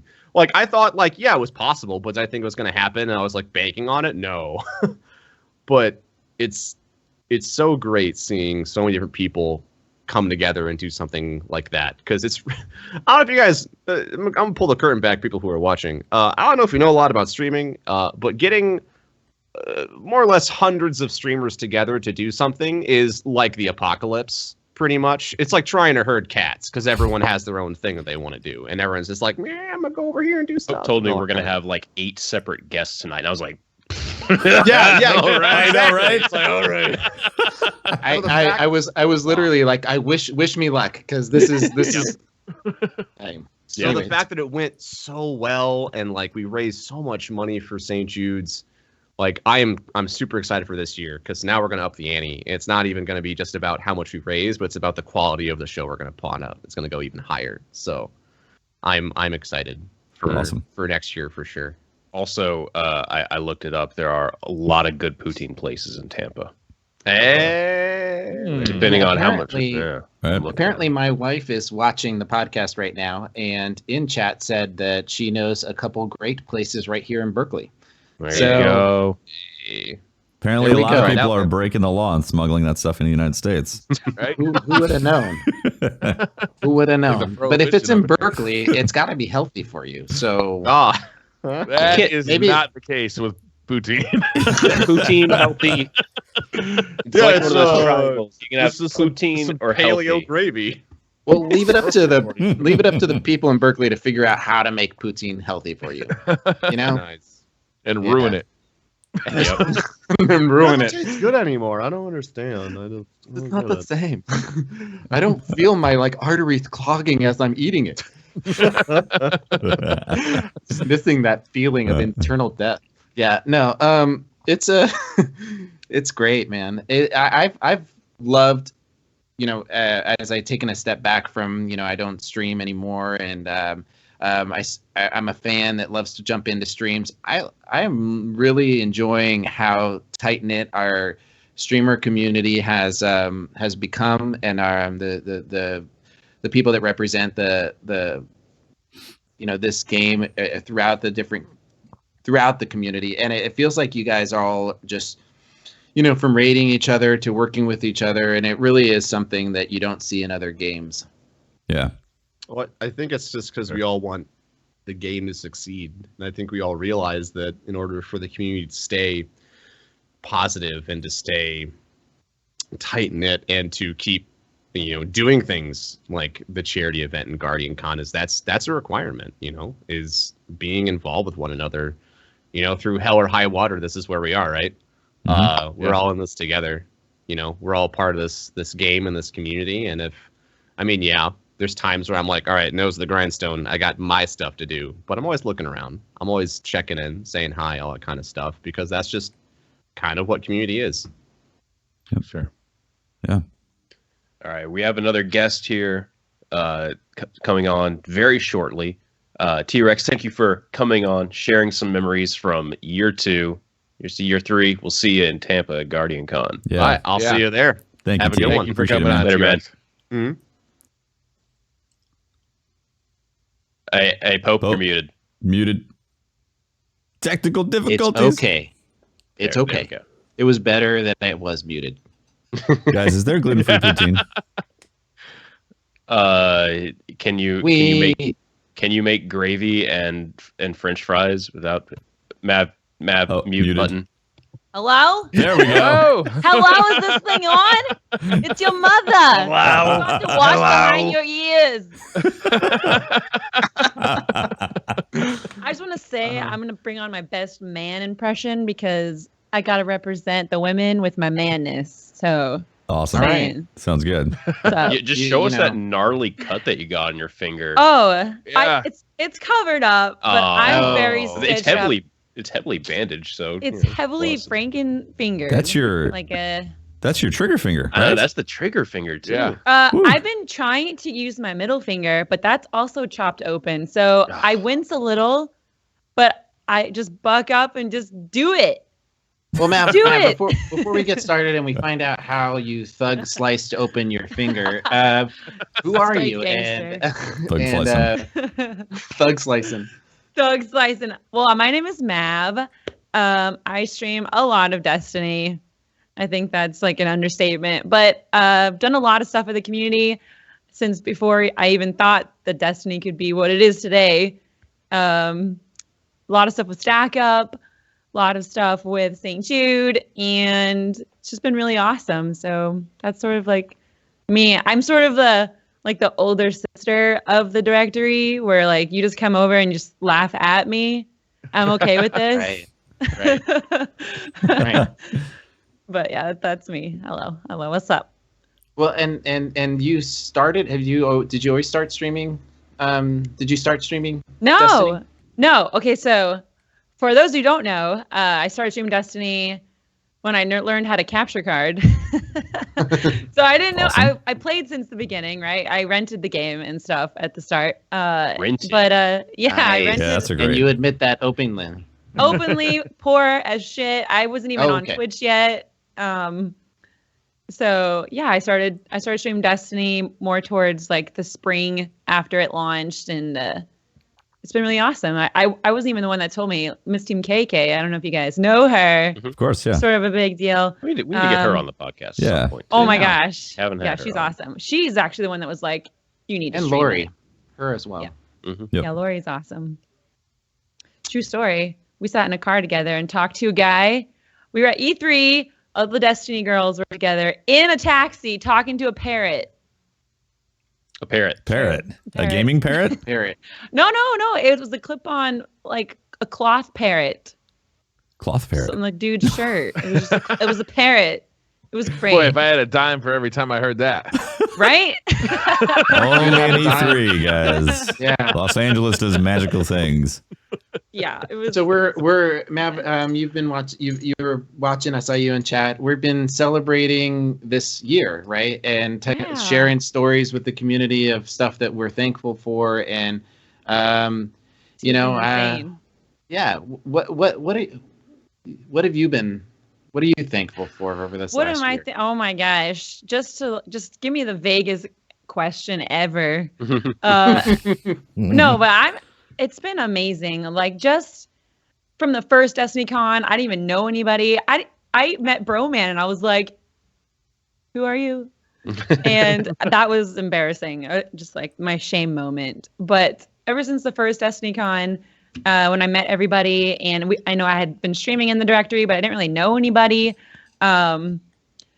That was like the first moment of I was like, oh my God, people actually live in my city. Because at the time I was living in Tampa until like 3 months ago or so, and moved across the country. But that's my year. Like I would have never been able to sell my own house, move across the country, or do anything for charity or meet so many people that play the same game as me than I would now. So this year's just been incredible. There's been a lot of things that have been really, really awesome in my life from this year. And Destiny, like, I don't know. It's just the only game that's I've ever been like a part of something with, like so part of something bigger than like my stream. So it's been really cool. It's kind of a phenomenon of the Destiny directory, right? Is that like It's hard to it's a really hard to answer that question because it's just like, well, your dreams are coming true. Please explain this. You're just like, oh my God. part of that. Okay. So yeah, I'm just every day before I turn on the stream, I'm just like, I'm nervous. why am I nervous? I've been doing this for so long, but it's just like the adrenaline of knowing you're going to be hanging out with new people or people that you've been, going through these games together with, and just being a part of something great and just lifelong friends. It's just been incredible to be a part of it. Absolutely. Crazy incredible. So we're jumping into maybe stories of like people that have helped get you to where you are, or have mods that were the very first person to say, hey, can I mod for you? Oh my gosh. Oh my gosh. Well, I would have to say, I don't know if he's in the chat, but Ranger is like my big brother all-time mod who has gone through every game with me, has gone through every like obstacle. He's like my go-to guy, and he would probably be the one that I'm like, if he wasn't in my chat and if he wasn't around my life, I would just be like completely lost without him. Even though he's the one who trolls me the most and throws the most shade at me and just is the one that makes fun of me the most in the chat, he's also like really awesome. That means they're friends. It's usually the mods that throw the most shade. I kind of need that, though. I feel like I need a little bit of shade throw. My my thug and knife incident too. So yeah. So what happened there? What'd you do? Yeah, why did they call you Nine-Fingered Mav? Oh my god. Yeah. I was gonna play that game hardcore, Briar. Like I'm very addicted right now. I'm just gonna admit it. But I was just cutting open a box for pie on Christmas, and I just hit it really hard and chopped it open, and brand new steak knife with a little baby. I don't know why I was using such heavy artillery on a pie box, because like a little piece of tape, but because this is America and you're eating pie. You wanted pie, obviously. It's Christmas. You're like, I'm ready for the pie. Box, I should just cut the pie through the box. I think we could work to help you come up with like a more like vicious story. Like you're moving into your new apartment, and there's an alligator in there. There's an alligator, right? Crocodile. A crocodile. He followed me all the way from Florida. And I'm trying to live my life here. This alligator comes in. It's a revenge story like Jaws 2. You actually packed up the box with the alligator in it. And and sent that shit back to Tampa. Right. Don't open your mail, bro. I'm mail it to God and just be like, you need another one, clearly. So here, I've got it for you. No, it was painfully insane what happened, but I'm just happy. We're good. It's on the up. It's on the mend. Did you eat the pie eventually? Yeah. I did not eat the pie that night. The next night. Oh my god! I was salty at this pie. Of course. Is this cherry topping? Oh no, it's not. Have you been playing the Dawning like all of us? Yes, I've spent a lot of money on the Dawning too. You have? Yes. I'm Prismatica, a potato. right? I'm very impatient. So of course I buy everything, right? I buy everything for the Dawning when it launches for all my characters, and then I play it enough to where I could purchase it. And I get the drops, but it's fine. I love my life.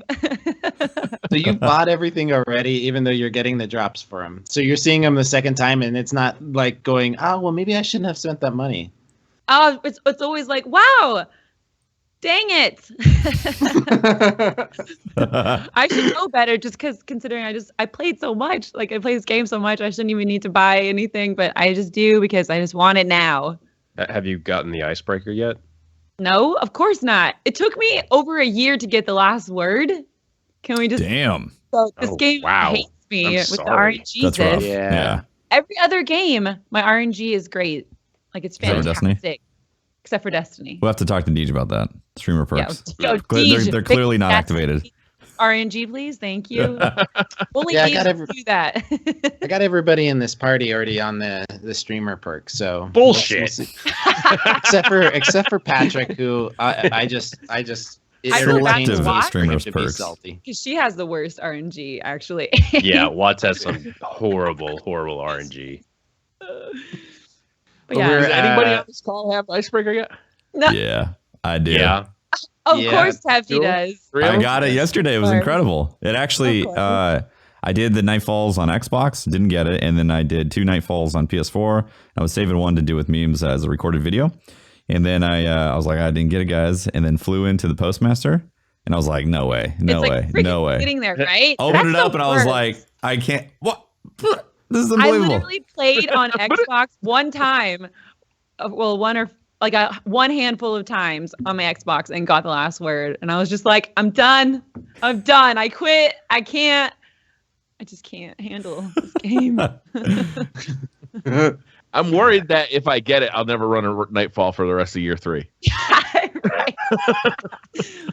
Why would I want to do that? My blood pressure's high. My doctor is worried. I mean, I'm sorry, Doc. It was the perks this week.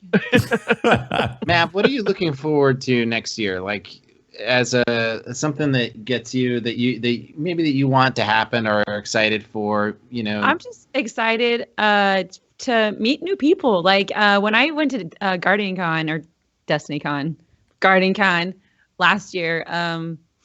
It was really awesome to hang out with everyone and talk about like the game, and we all just weirdly cohesive, and like we all knew the terminology, and it was just awesome. And I just can't wait to do that this year, because every year it's just how it is. It just gets bigger and greater, and you meet more people, and you change more lives, and that's something that I'm really looking forward to, especially coming with the con season in the summer and in the fall, and that's something I'm really gearing up for, and we're gonna make sure that's gonna be awesome. Yeah. Are you gonna drive out there or fly? I'm going to fly. Are you looking for a ride, Pope?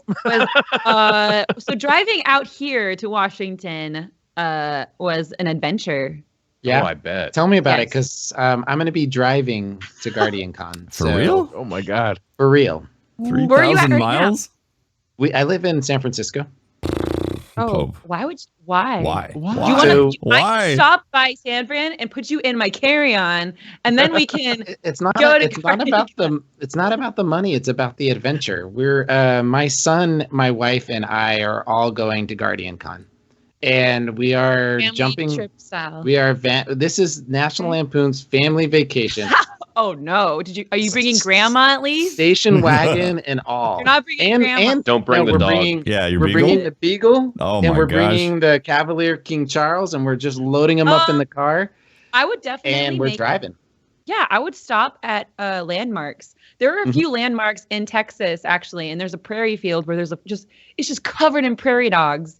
So I've driven across the country a few times, so you're probably going to go that route.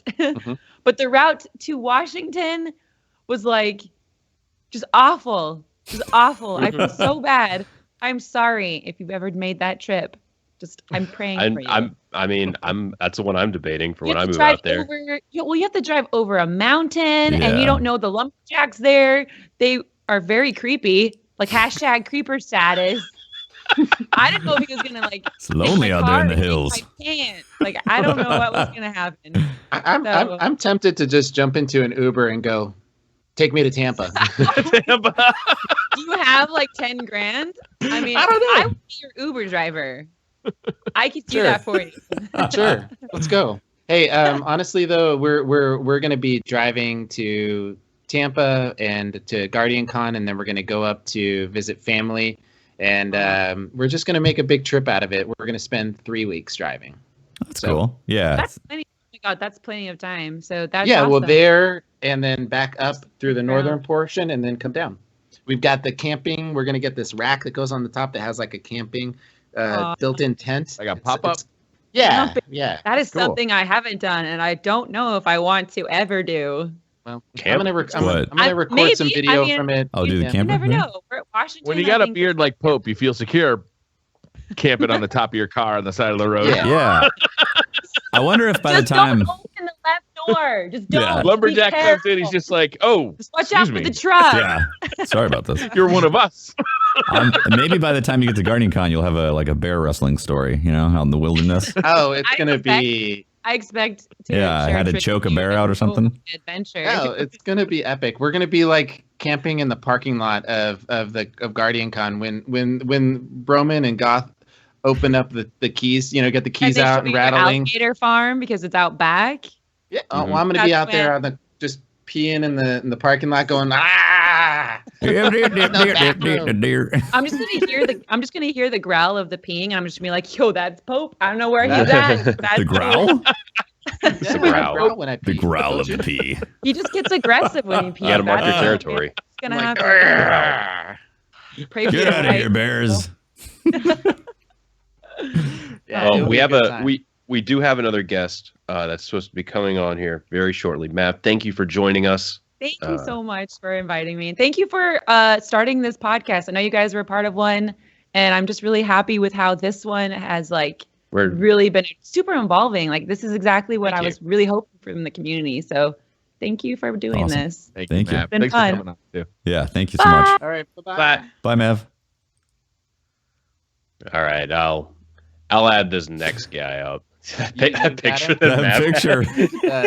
Matt's picture. That's fantastic. That's- person to this call. oh, gosh. Let me add this guy that's probably unemployed. Probably unemployed. There he is. Let's hope he has. Datto? Let's hope he actually has like. Oh, he's got a camera too. He's got Awesome. his own. Hey, had to put pants on. Yeah, you know. All right. Change the camera angle from the Dungeons and Dragons stream or the Magic the Gathering stream. I don't know. Doesn't do magic. No, what was that's that only stream? Holtz. You were Not doing a- a stream. not anymore, No. not yet. You were doing a stream where the camera was pointed at your hands. What was it? Yeah, that was the Axis Solo. Ah, okay. I'm sorry. Yeah. I was just fascinated at watching your hands. Like, you're sitting there like, oh, I tuned into your stream and all I saw were your hands, and I'm going, what the hell is going on? Yeah, I was like, Let's focus on the hands. What is he talking about? Those fingers are so This- dexterity. This Oh hand my stream. goodness, they're You- so no, supple. See, I really, Look at those Can I, cuticles. can I sub to the hands? I really enjoyed. Did you polish your hands when you before? Like they No. were very well done. The nails I'm glad looked really 'cause I clean. didn't think about it at all. No, it's weird because like you never think of your hands really doing that much movement when you're holding a controller. It just seems like very subtle movements. But then when you actually look at it from like, you know, top down perspective, it's like you're doing a lot of movements that you don't even realize that you're doing. So I like doing that because I thought it was very interesting. So, Datto, who are you? We gotta do Life's this. greatest question. Yeah, we Life's gotta greatest do this. question. We Yeah, gotta we do gotta do this. A Yes, guy I with wanna minimal know life how direction. you. No. More importantly, I want to know how you define yourself. How do I define myself? Well, for the purposes of the Destiny community, I would define myself as somewhat of an educator, I guess, showing people how to do things, or maybe showing people a different take on something, or explaining something in a different way that maybe people didn't, really think about before, and otherwise just kind of providing alternate perspectives for a group of people who don't probably play the game the same way that I like to play the game. So somewhere in that jumble of words is something that I do. Educator. Got it. Educated. Education. Mm-hmm. Education. Let me share with you a fond memory I have of Datto's education of me. Never blindly agree to do one of his raid challenges without knowing the rules ahead of time. Oh yeah. Yeah, because I was on stream. We were doing a charity stream, and Datto decided to, slowly start taking away my ability to play the game, until the point where. I remember this one. Do you remember this? It was Curtis End. Yeah. It was crazy, man. If at first, I couldn't use a grenade. Then I couldn't use primary, then secondary, then my heavy, then I couldn't jump, and then I had to walk backwards, and then I had to turn the screen off. Yeah, I mean, it was just like, impossible. I remember that. That was a lot of fun. Yeah, that was a good challenge. time. You can't do that kind of stuff anymore, though, which is kind of sad. I mean, you could. It just wouldn't be like, you would literally just be like, okay, let's just do it with 5 people. That's basically what it would come down to. So, I want to see Datto. You used to do all the crazy raid challenges. Datto, could we see you do, like Siege Engine blindfolded? Still have a group. You know, that would be somewhat possible. I think that would be somewhat possible of all the raid challenges. You know what? I'll get to talk with some people about that. There we go. Yeah. We'll see. Make it happen. Yeah, those We'll see. raid challenges I like are something that I look forward to, man. For sure. Yeah, it's unfortunate because, I mean, as the raids have gotten better, the fights have become much more rigid in their design, in that you can't really do like the weird stuff that you could with Crota's End, because Crota's End was just like really open, I'll say, to ideas. But with stuff like King's Fall, the fights are so tightly tuned that, you know, if you do try to mess around or do try to do something weird, you're probably just not going to beat the enrage timer. And so a lot of, like, you know, stuff like with Wrath of the Machine, I haven't done many challenges because it's just like, oh, we're going to do it with this gun only, and then next week we're going to try it with this gun only. It's like, okay, how many times are we going to watch the same thing where we just use X gun to kill the guy, you know? So Sure. Crota's End might have been a troubled designed. It was kind of clear that it was designed. It had under time constraints. Yeah, it had that some design issues, but those design issues allowed for like very, very creative challenge ideas, because you didn't have to worry about these enrage timers or anything like that. The encounters were events. They weren't boss fights. Yeah. So you had a lot more freedom to kind of do what you wanted. But this time around, not so much. A little more focused. Datto, for this podcast, we've been having all our guests just, you know, give some fond memories, favorite moments from year 2. You have any off the top of your head? Year 2, so nothing including Rise of Iron. Screw it, Rise of Iron 2. Yeah. Okay.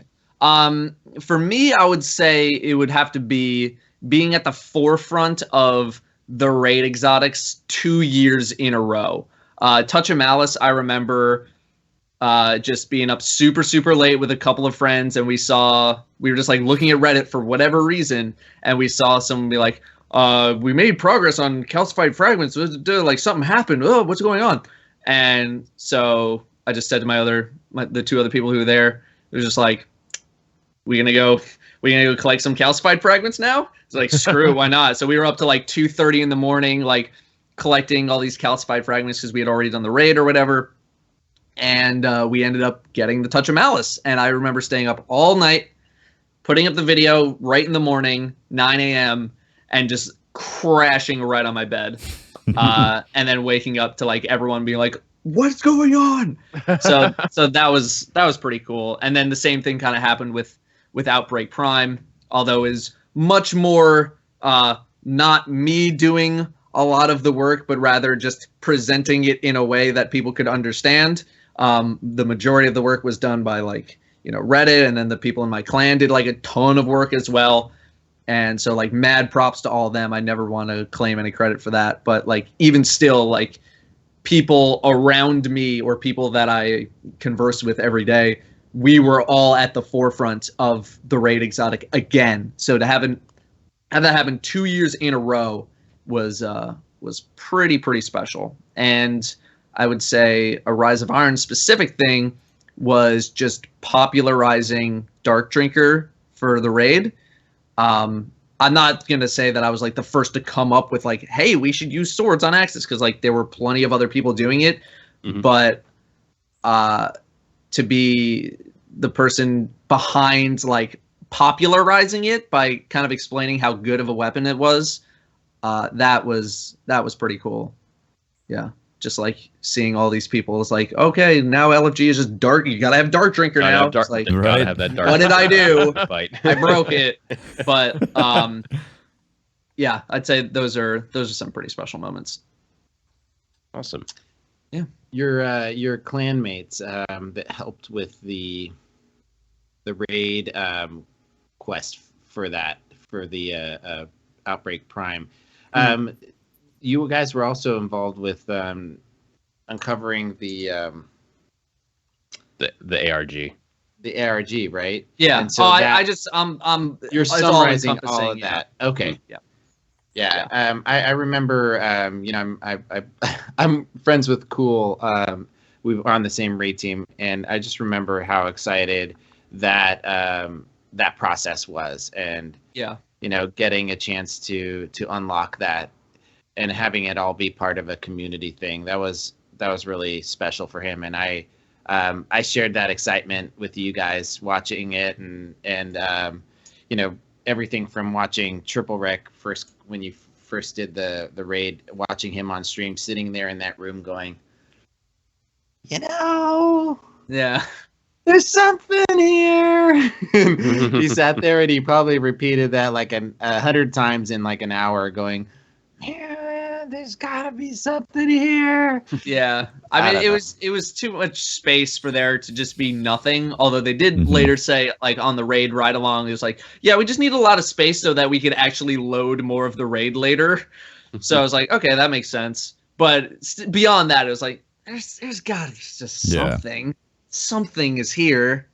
So, but Yeah. yeah, that whole process like was really, really special. And I'd say Bungie did a great job with the Outbreak Prime quest, taking the feedback from Sleeper Sim from the year previous and just being like, okay, you want to crank this up to 11? Let's go. And Mhm. they totally nailed it. So I agree. it was awesome. Yeah, it was a very satisfying quest and a lot of fun Yeah. seeing it unravel and just then finally getting it, the Outbreak Prime. And, and in my opinion, I think it's a useful weapon. I think it's fun to use.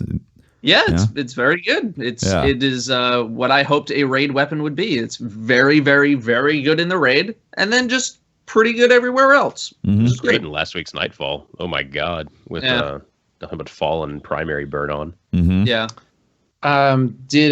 So looking forward to next year, what's your biggest hope for next year? Something that you look forward to or excited for, besides the obvious of Destiny 2?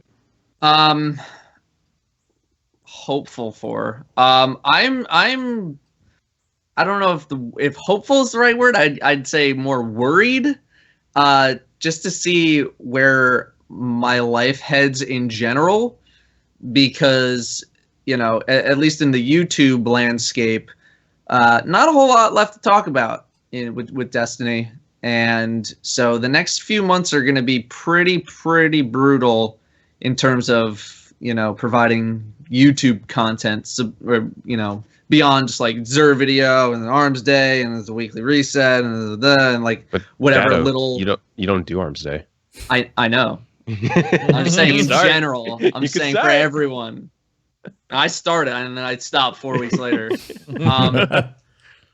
But yeah, I'm it's a worry. It's a hopeful worry that I don't know what I'm going to be doing in the next 6 months, and you know, hopefully Destiny 2 ends up being what we want and is, you know, makes the game a whole lot better and breathes some more life into it. But otherwise, it is a worry. You know, I've been looking at other opportunities. I'll put it that way. Just to, you know, because right now all my eggs are in one basket, and I didn't take that underwater basket weaving class like they told me to in college. So the basket's starting to fall Datto's apart a cooking little bit. channel is going to be kicking into high gear. Yeah, once per week. People really like that. I don't know. I got to do one soon though. I got an idea for next week. You should do Well, a combine the foodie channel. creative channel with the eating channel, so you get creative eating. Yeah. So you go from creative, and then when you're done, you just switch it over to social eating, and you just eat it. Creatively eat. Oh, that too. Yeah, you could do creative eating challenges. Eat Yeah. this Blindfolded. lobster without cracking the shell. Oh, I'd see that. I'm not even. I'm bones. That's all I can't handle that. I can't handle food challenges. Maybe if it was 10 years ago and I was in high school and actually in shape, I could do it. But nowadays, hell no. But we hope yeah. that you're going to continue making videos for Destiny. I still you know, use them because I'm a little bit behind. Oh, I'm a lot behind you guys. So I'm just getting to the Outbreak Prime quest. So I'm using your video to do it. So it's pretty exciting. And It's we really appreciate you coming on and giving us a chance to thank you for the stuff that you do and share with you some of the things that you're excited for. Yeah. You're gonna have to. You're gonna have Stories, to. yeah. You're gonna have to come on again soon when we get some new content, and I think you're gonna get world's first again. But I think I still hold you in my heart as world's first where it mattered. That's very nice of you. Those world firsts are not very easy. Although it's very difficult to do, especially nowadays where there's so many good players out there. And if we ever get top 5 in anything ever again, I would be ecstatic. Like, that would be awesome. But there's a lot of good people out there now, way better than I am. So, but that'd be awesome. Well, thank you for coming on, sir. Sure thing, guys. Yeah, thanks, Adam. Appreciate it, man. We'll see you later, man. Have a good night. Bye. Take care. Cool. All right. Next up, who's got the next guy? Tefty's related to the next guy, isn't he? Tefty Yeah, is but he can't related. add anybody. Little to the funny call. story about that. Yep. We'll let him get on here if we want to tell that story. All right. Hold up. Patrick, do you have something you want to talk about while There's we wait? something I need to talk about, though. Yeah? It seems like we talk is about it? it every week, but it is kind of special this week because, we started doing this wonderful ad copy read during Yes. the second year. With Yeah. Blue That's when it Mics. was birthed. And, Yeah. It It we've was had special. some great moments while trying to do the ad copy read. Because no doubt you've noticed these wild mics and headphones that we're using. They're just some of the iconic gear that Blue creates. Blue's award-winning products are the driving force behind professional musicians, internet creators, and countless elite gaming teams and Twitch streamers. Their Yeti USB mic is the internet's most popular microphone, and their MoFi and Lola headphones deliver insane sound and a very personalized fit. Blue offers everything you need to completely immerse yourself in the ultimate gameplay experience. Learn more about Blue at bluemic.com. You don't do that. No. My Yo, God. Patrick, I got to tell you, when I took the Twitter questions, people's favorite moment, bar none, from this podcast over the last year was your transition from your dead cat, Yep. to the Blue megaphone. I need to ad read. I need to find that episode. Yeah, that dead cat transition was legendary. By far, it was the most frequently mentioned, moment. I need to get Andy to do an animated version of that. That would be good. What's great Okay, would be very also good. is that their next guest is related to Blue as well via the name. Oh yeah. Yeah. Can we add him? Do we have him? I can't add, remember, because I'm streaming. God, Well, somebody's got to do it. I told you Someone's guys. gotta I do told it. you guys from the beginning. Well, I sent your son. Are we, wait, Pope, isn't there supposed to be someone else that he said he could come on if we had time? He could not, but he did Okay. send me a message. So while you guys figure out how to get Tefty's, My son. relations on, Tefty, oh, you I can't am going to even- read I something. can't. My screen is up. You guys have to add him through Skype. Well, somebody else figure that out and shut up while I read Tefty, this. do you have your phone nearby? Can you send me his Skype name through our Twitter conversations on? So this is Hold a on one message second. that Triplewreck wrote to me and asked me to read to you guys because he really wanted to be here tonight and was not able to. So he asked me to read this. All He right. said, "Hi everyone. I would have loved to hang out tonight's show as the gang was generous enough to invite me, but I'm actually flying home from visiting relatives for Christmas. So as I sit here reflecting upon 2016, I have to say the most lasting memory is my trip to Destiny Community Con. Why? Because of you. Being able to meet so many of the amazing individuals who populate Twitch chats, Reddit posts, and the game itself is not something I will soon forget. Because it's easy to think of people online as less than real in some ways. So to put a face to the name or a voice or just to meet in real life for the first time is a very special thing. Going to other conventions is great and all, but Destiny Community Con was ours. We were all there because we shared a singular passion for Destiny. The craziest part was that many had traveled just to meet the content creators. I was treated like a rock star, and even though I spent most of the entire day hanging out on the convention floor, I know that there were still people who didn't get a chance to say hi. Now it can be easy to let this kind of attention go to your head, and it's very nice to be complimented or praised for what you do. But that pales in comparison to having a real human being say to you that you have a positive impact on their life. It can be very surreal, especially when it seems from you playing video games in your pajamas. I also want to mention the charity drive, which ended with us raising over $500,000 for St. Jude's. That was astounding. I was simultaneously proud and humbled to be a part of a community that accomplishes good on that scale. It's the kind of thing that restores your faith in humanity, truly inspirational. In closing, I feel that Destiny is a flawed masterpiece, but I continue to love it through and through. I have no doubts that Bungie's best for this franchise is still to come, and I firmly believe 2017 is going to be a great year. To be honest, be humble, and then be as good to everyone else as you've been to me. Triple. It's awesome. Thank you very nice much. Guy. Thank you. What a Such a nice guy. What a nice guy. I'm trying to add this person here. I just saw your message, Tefty, so Oh, you I did? sent him a friend request. Yeah. Well, while Okay, you're doing what I that, could I'm do going is to I go can make sure kill- that I have something in my hand. Okay, I could Okay. kill the screen and then add him via Skype. Okay. You want me to do that? Let me Probably work. Okay. I mean, one I second. don't. Yeah. I don't see anything wrong with that.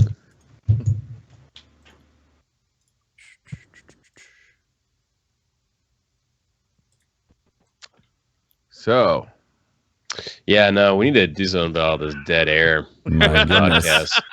Ugh, Right. ugh. something blue has appeared on screen. There we go. Oh, hello. Blue, Hello. you're here. Hello. My son. No face. Welcome. No face reveal. He's a I'm penguin, still man. I'm still in Discord with Rob. Lol. Hey, Rob. I have to do this this weird thing called Destiny Community Podcast. I'll be right back. You know, it's just chill. It's chill, Rob. It'll be chill. Okay. Chill, Rob. Jesus. Hi guys. How's it Hello. going, Blue? We're playing. It's good. We're playing comp in Overwatch, which is not Oh. Destiny. Are you recording for the Dream Team right now? Or no? No, definitely Oh. not. We did Oh, okay. earlier, but not right now. Nice. Well, Yeah, it's welcome. pretty alright. It's pretty chill. I do. Chad is very enraged that you aren't giving out face reveal. Why would you? Come on. If I did, I would hype it up so hard. I'd make a Patreon. I'd be like, guys, check this out. If we can get $5, I will do a face reveal. $5 a month. That's all it takes. Save $5 a Blue's month. face. How many months? Yeah, easy. Save Blue's face reveal. There we go, Pope's here. So, Blue, we've got a lot of Twitter questions, and we wanted you to help us answer them. oh, wait. You up for that? Okay, Hold I'm up. ready. Before we go into that, though, Hello! some people were wondering about Oh.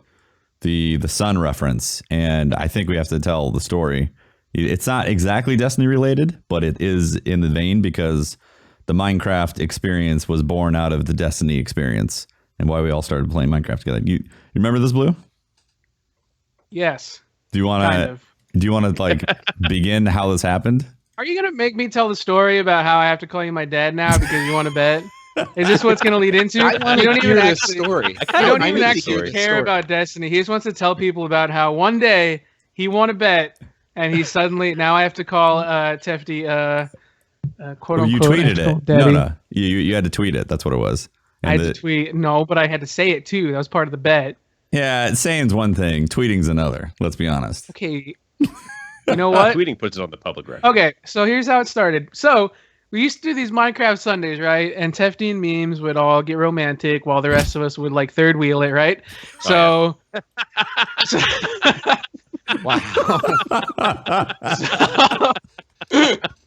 Let's be honest here. Oh man. so I would always be really secretive, right? And I would always try to build on my own. I would always build like miles away from everybody else. Yeah, At you some did. point, I made this man-made island that could see all of them from across the way, and I would always just do my own secret thing there. So Tefty was always curious because I was always making these different secret hideouts. Yeah, you're a He was shifty like, little penguin, man.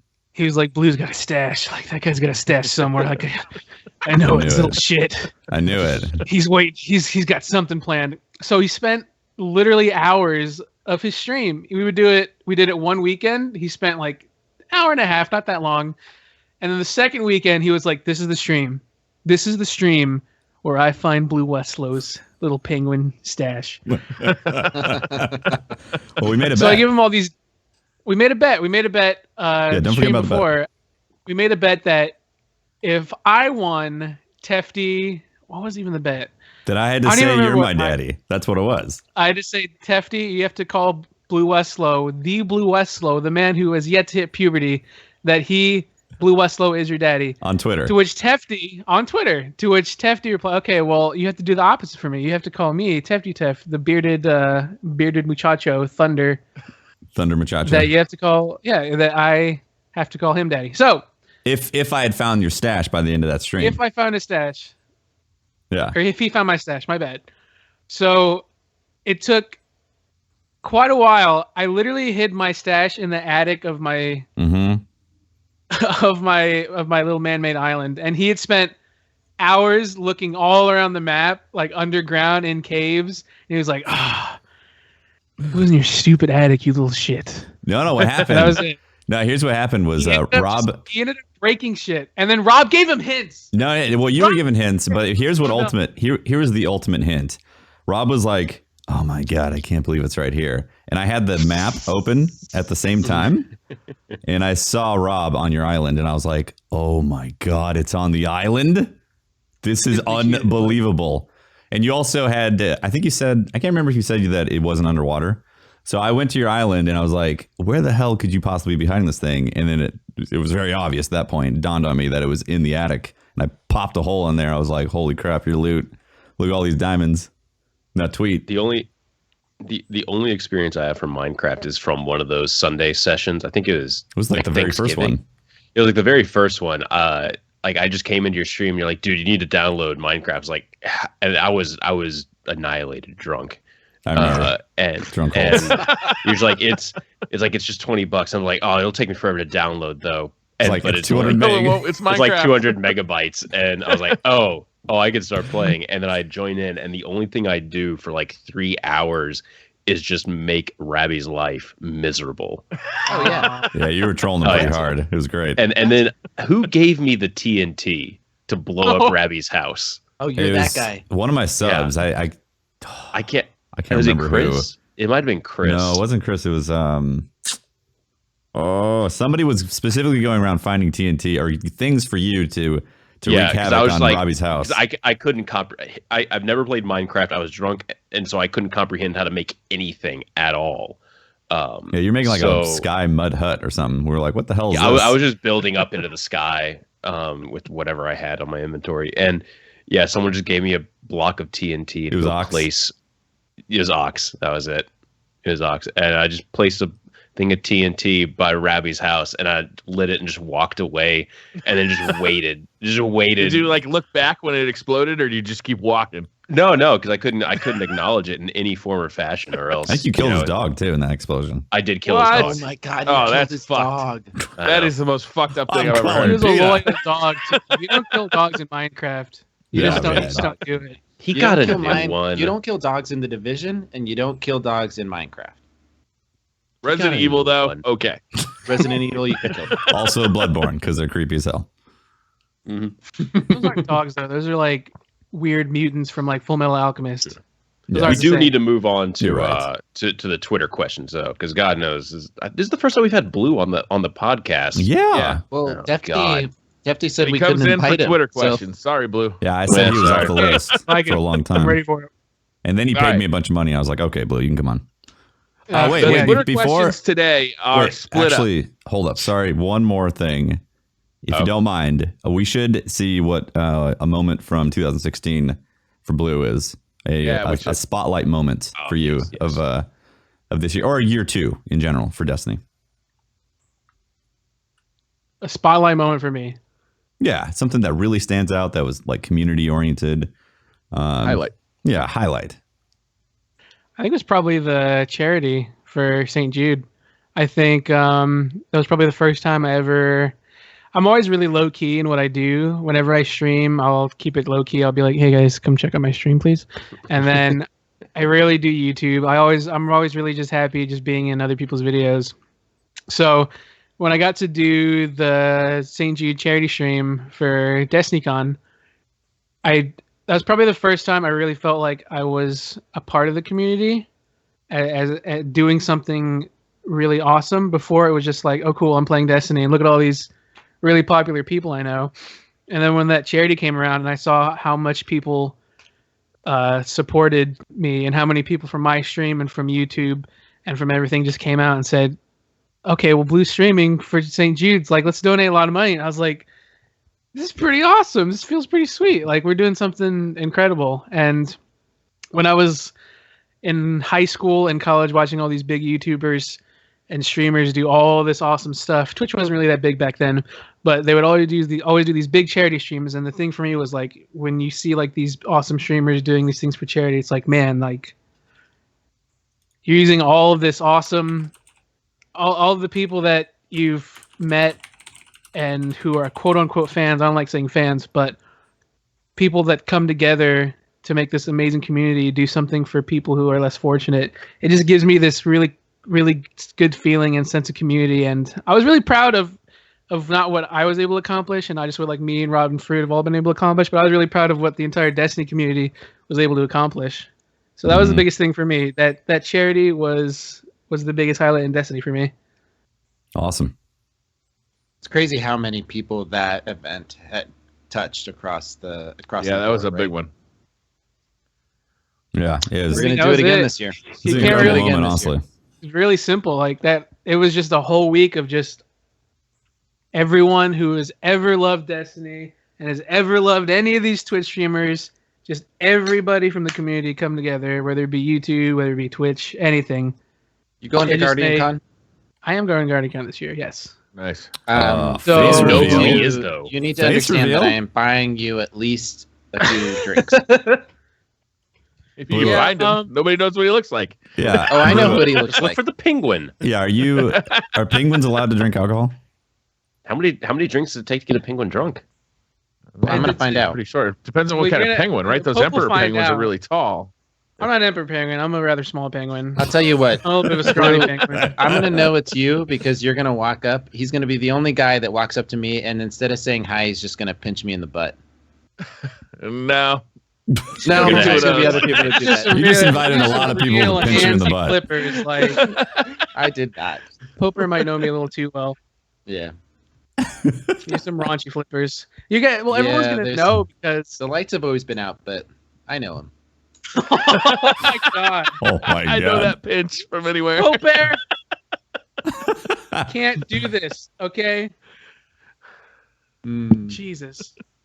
Well, all right, questions. let's do some Twitter questions. Let's do it. Today, the Twitter questions are a little different because we also asked for our community's favorite moments from the last year. So that's going to be interspersed throughout. Sometimes it's a question and a moment. Sometimes it's just a moment. Sometimes it's a question. So we're going to start off with Muju.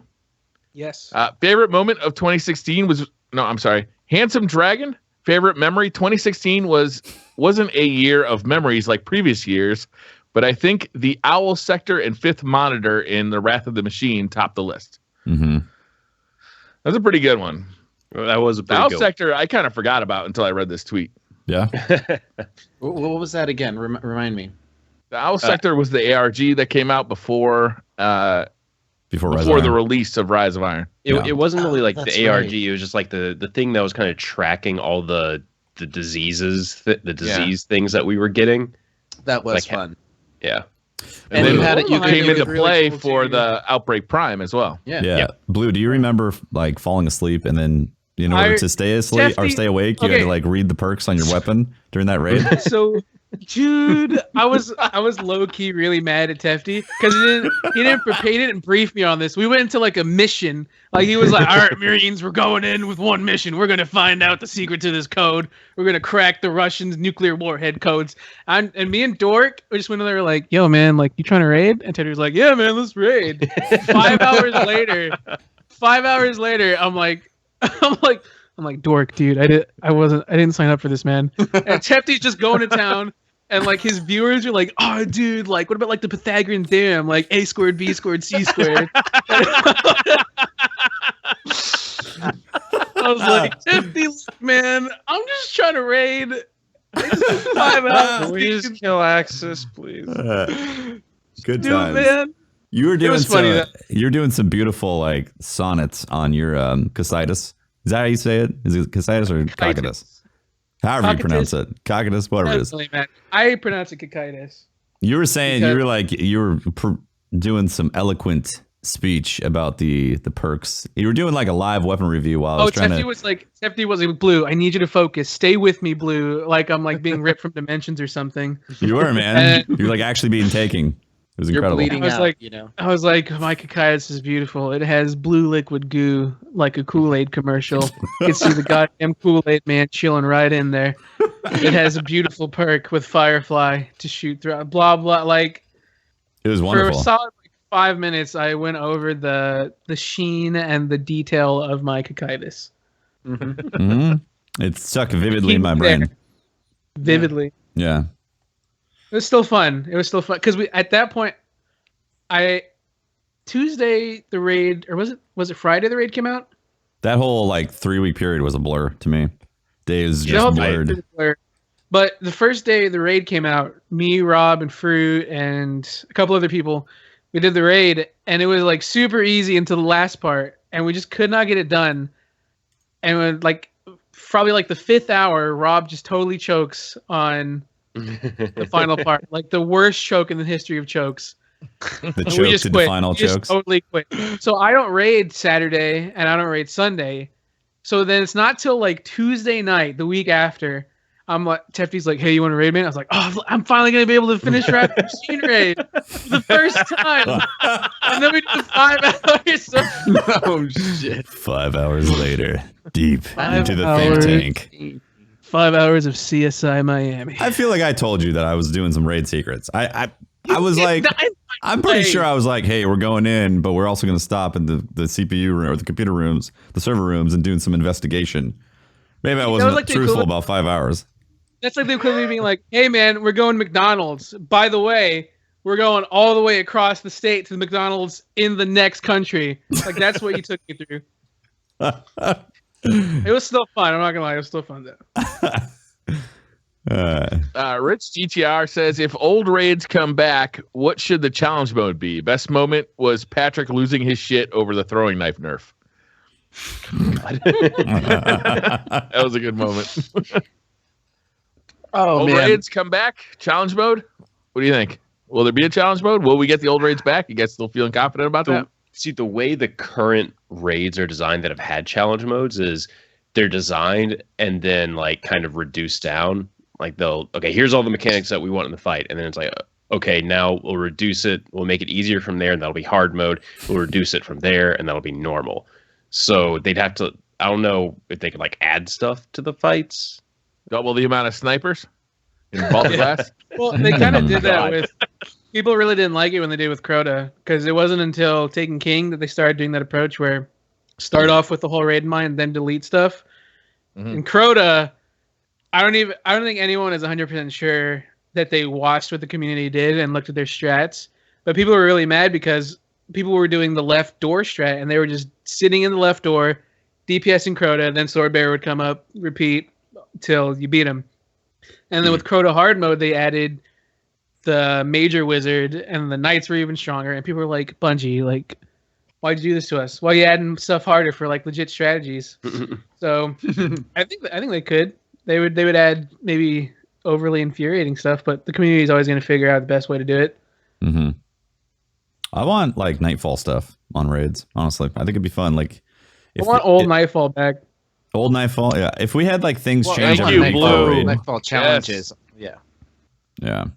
Old Nightfall. The old Nightfall where you got kicked. Wilson 309 says, if you could have a conversation with any character in the Destiny universe, who would you pick and what would you talk about? Ooh, this one's tough. This one's really tough. I any feel like, character? Yeah, any character. I feel like Cade would be the one to talk to because he'd be a lot of fun. He's gonna be the most fun. I just shoot the breeze with him. You're gonna be a good drinking buddy, that guy. Yeah. I go get some Vex nectar and talk about all kinds of things out in the wild. Some juice from the juice box. Exactly. Some Vex mead. I don't know. I kind of want to, tune up some engines with Amanda Holiday. Tune up some engines. Tune up some engines. Yeah, I've always had a desire to tinker on, sparrows, and it would be fun to. Pope likes tinkering with toys. Who knew? I like to tinker with sparrows. I think that's who I'd pick. I'm gonna pick Eris. So I just want to God. Dude, that beautiful insanity of hers. Really? I want to understand that.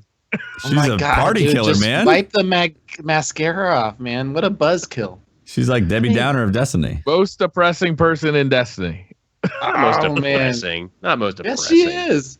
Okay, look, all you gotta do is just kind of treat it like that high school goth phase that you probably had a girlfriend. Yeah, you probably had a girlfriend that was like one of those high school gothy chicks at one point in your life. Everyone just had that. I'm sure. Yeah, it was a huge fucking mistake. Yeah, I know, man. I know. Because she was look, I carved crazy. your name in my arm. Oh, You're like, Jesus what? Christ. Jesus. Taking it to dark places there, Pope. Wow. I just wanted to get to know the person that kind of. Oh, Eris is a cutter. Eris is a cutter. I mean, she did lose her entire fire team to Crota. She lost to everyone. Everyone. Literally everything. Jimmy the Joe died. I was. Better get me the coffee. I'll. She probably likes her coffee dark. What if she drinks tea? We already have common ground. What if it's just tea that she drinks? I can change. Black tea? Whoa! We're like looking at a Yeah. long-term relationship here. Yeah, you're like, you want to make this work. Change for you, Eris. Not to mention, you're gonna have to hold. I mean, she's gonna be like tick tick tick tick tick everywhere you go. Tick, tick, tick. Yeah, But she's blind? She's not actually blind, though. No, she's not blind. She's not she blind. can see better than any of us. Yeah, she's got Don't some you clairvoyant listen to the space Lord. magic. Look, all I'm getting from this is, hey, shout out Bungie. Look, I know you got a lot of apps in Destiny, but you need to add the Tinder app so we could find Eris Morn's profile in Destiny 2. Just That's a right, suggestion. We need Not to have, not to derail the subject, but I'm running a bunch of strikes for Skeleton Key data, and then I think this is the first time I've heard this voice line from Eris. At the end of the Dark Blade strike, she said something about if it's the only way that we'll be able to survive the long night. There's something coming, man. The long night. I think the Traveler's going away. Ooh. Yeah, she's probably talking about the time you finally decide to take your relationship to the next level, and you maybe are Long gonna night because we never spend the night night never over at her ends. place. I got My Chemical Romance on repeat. Oh my God. Black Parade. This went to a dark place, Briar. Move us on, please. Wait. I want to hear who Blue is going to hang out with in the tower. Yeah. Who am I going to hang out with in the tower? I will probably... God. That's a hard question. It's too hard. I would probably hang out with the easiest answer, which is Cade. Because My Cade is really answer. cool. And I want to just chill and take some, whatever the equivalent of robot weed is, and just chill with Cade. Because he seems like the type of guy, I'm down with it. I would hang out with Zur, man. I want to know what Zur's up to when he's not at the tower. That guy, he lives an interesting life. I want to hang out with him. It's got that squid face. Mm-hmm. Might get a little bit of that Some on you. people like Those squid strange face. points. Maybe don't judge people. God. Right. Some people are She gets into all the squid, ladies. man. What if you're like, hey, I'm going to order some calamari. Oh, I'm sorry. Is that bad, sir? Is that... I'm like... Is that Is that like your family? Yeah. Is that your extended family? All right. JB Mega says, thank you all for all you do for us, and I can't wait to see what 2017 brings from this great community. And his question is, Coke or Pepsi? Coke. Ugh. Coke. Pepsi. Coke. What the fuck? Yeah, I'm Pepsi. Yeah, you're... Pepsi? I said Pepsi. The only time you go with Pepsi is when you're at a restaurant and you're like, I want a Coke. And they're like, I'm sorry, we have Pepsi. And you're like, Pepsi, okay? Fine. No, Look, fuck you. It's fine. not okay. Drag your ass to the store. Yeah. Coke. Also, I don't buy this, man. Blue, you're Latino, right? Like, no way. You got to be drinking Coke. All right, that's very stereotypical because just because they have all natural sugarcane Coke, delicious Coca-Cola from Mexico. Hell yes. And mi taqueria, where my abuela works. Look, just because they have all natural Coke does not mean they don't have all natural Pepsi. Okay, food for thought. Nah, think about that. Not buying Do they it. really? Food. No, I'm just kidding. They definitely don't. I'm just kidding. Yeah, I know. Okay. Well, if we're talking about if we're talking about like fountain drink, like canned Coke over Pepsi, I will choose canned Pepsi over Coke any day. But obviously, if we're talking about like Mexican Coke, like in the bottle, you have to actually buy it in the bottle. Then yes, I will pick Coke. Yeah, the Spanish on the bottle. Hell yeah, that's the one. I'll allow you to change your answer. I knew it. But the real winner is Dr. Pepper here. Like this is not arguable. Truth. Archon Myth says, which would you be more stoked for in Destiny 2? Beards or pets? Oh, Pets. God, Who the that is fuck difficult you're for asking me. here? Wow. Where are you at About- right now? What about pets with beards? I'll take mind. it. Love it. Can you put Sal facial hair says on my your pet? fa- Sal says, my favorite moment of 2016, being able to run a trials card with Ramblin' and Ninja with Noel. Good guys. Sounds like a Nice. great one. Hell yeah. That's a fun one. Great guys. Don't we have oh wait, no, I'm thinking of someone else. Never mind. I think Mega Mad Carp says, there's no one memory I've gotten so much more out of this game than the content of the polygons. It's the people and the community I've been a part of since the first day that keep me going and let me feel like I belong somewhere. Oh, that's awesome. always nice seeing you in chat, Carp. Yeah, I got a for sure. story about Carp. Blame Carp. I'd like to hear it. You want to know where the origin of Blame Carp came from? Yeah. Yeah. So it happens to be another Minecraft story, and it happens to be on the PC boy. server. Yeah. Never mind. And- I don't really want to hear it anymore. Yeah. Wow. Just kidding. Just took a dump right on me. Unbelievable. So I had this. I had a PC server for a while that was sub only, and it started out great. People were making these incredible creations and so on and so forth, and mods were getting in there, and people were making houses and mining and creating like lore and all this incredible stuff. And then the drama hit. There was drama. Yes.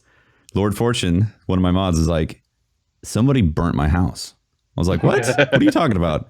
Like literally burnt my house down. I come in and there's fire everywhere. There's holes. It looks like a job. Somebody did it.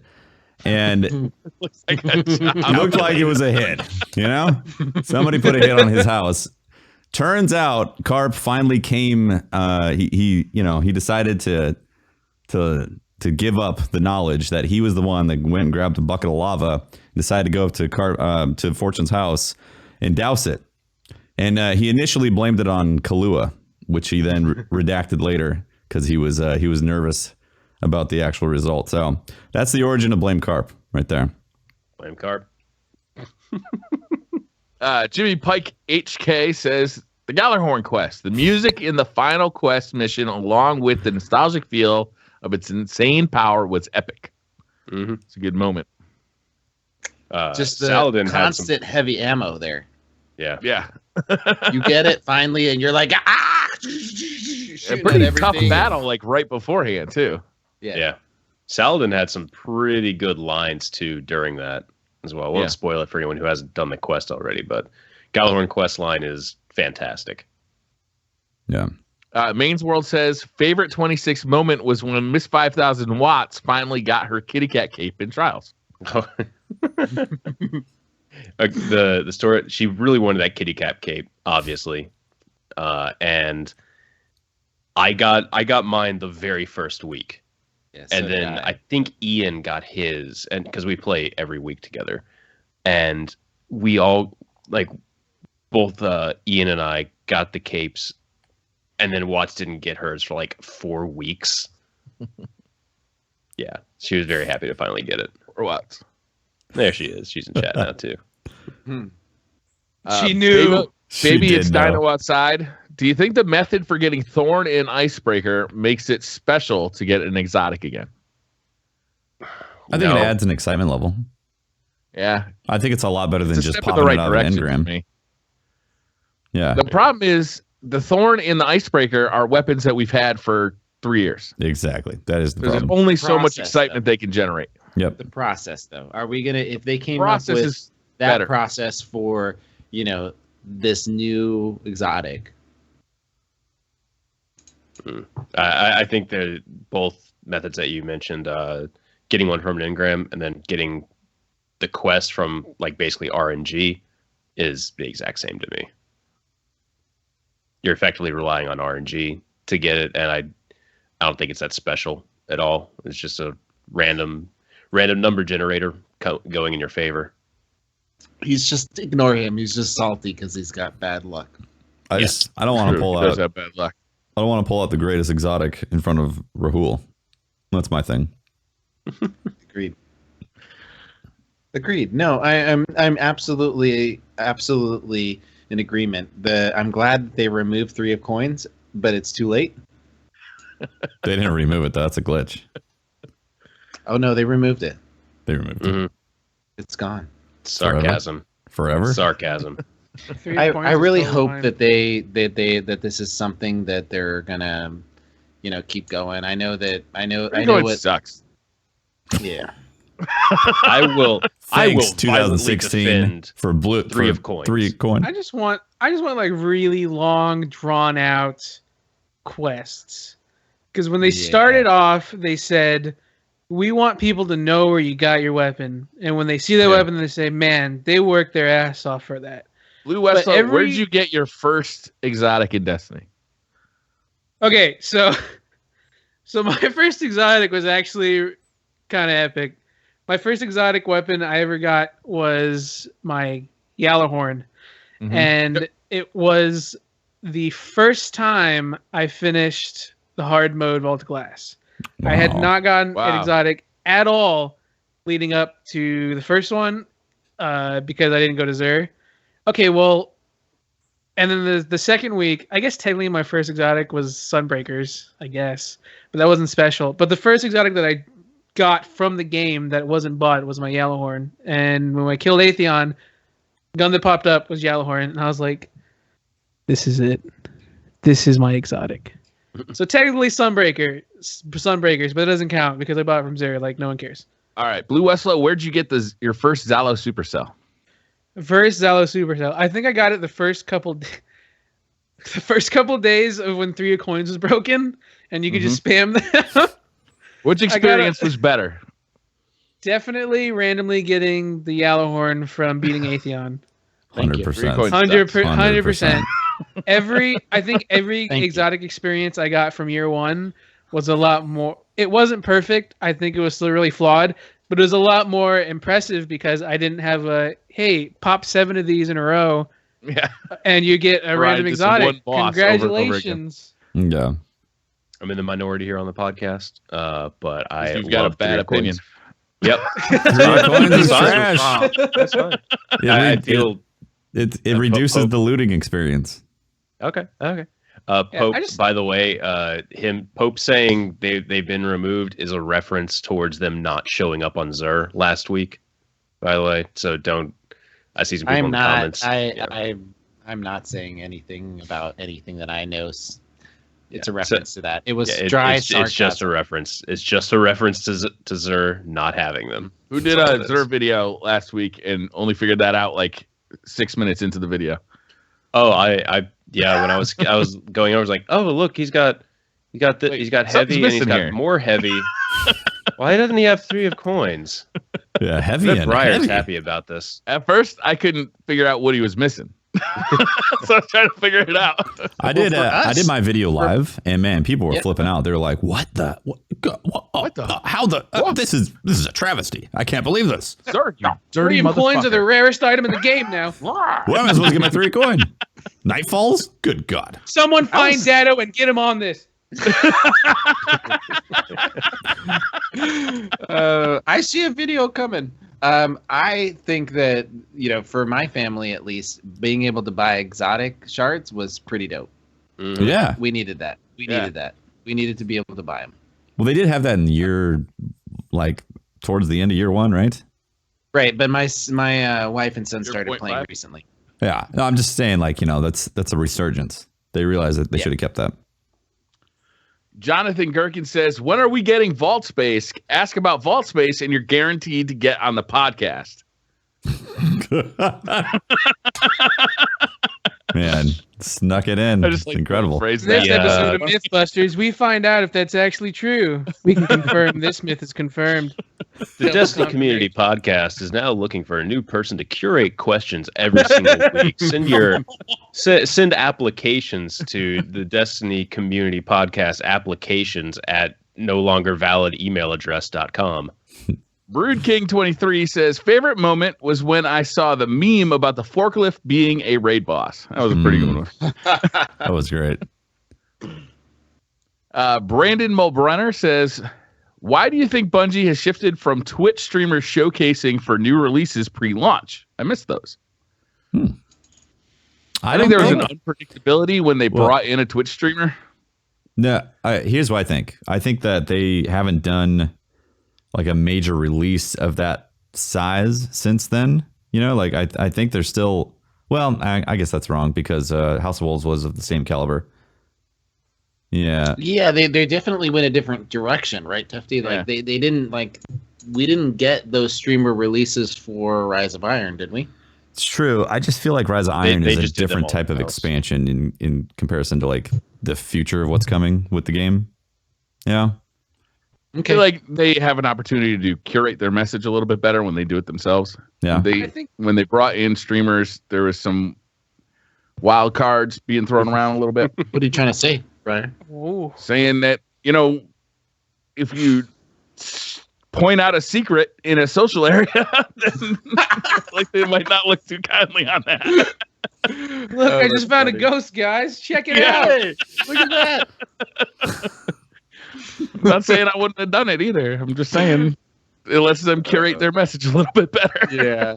That kind of adds a whole wild card aspect to it. Well, they had probably marketing people squeamish. I mean, they had a set of people for the Taken King, and then I really feel like Rise of Iron was a different type of expansion. I don't really measure Rise of Iron as the future expansions of Destiny. I measure it as, okay, we have to have some content to get us from point A to point Destiny 2. And that's how I look at it. I don't think they've really had a marketing presence since Taken King, and Taken King was the last time they really did it with YouTubers and streamers. Mm-hmm. Ever since then, most of Destiny has been catered to the people who already play Destiny. I feel like Rise of Iron was a very big, do you still play Destiny? Do you still love Destiny? Well, here's an expansion for you. They didn't really market Rise of Iron in the same way they marketed House of Wolves, Taken King, Dark Below. So I think they're saving a lot of that budget for Destiny 2. Yeah.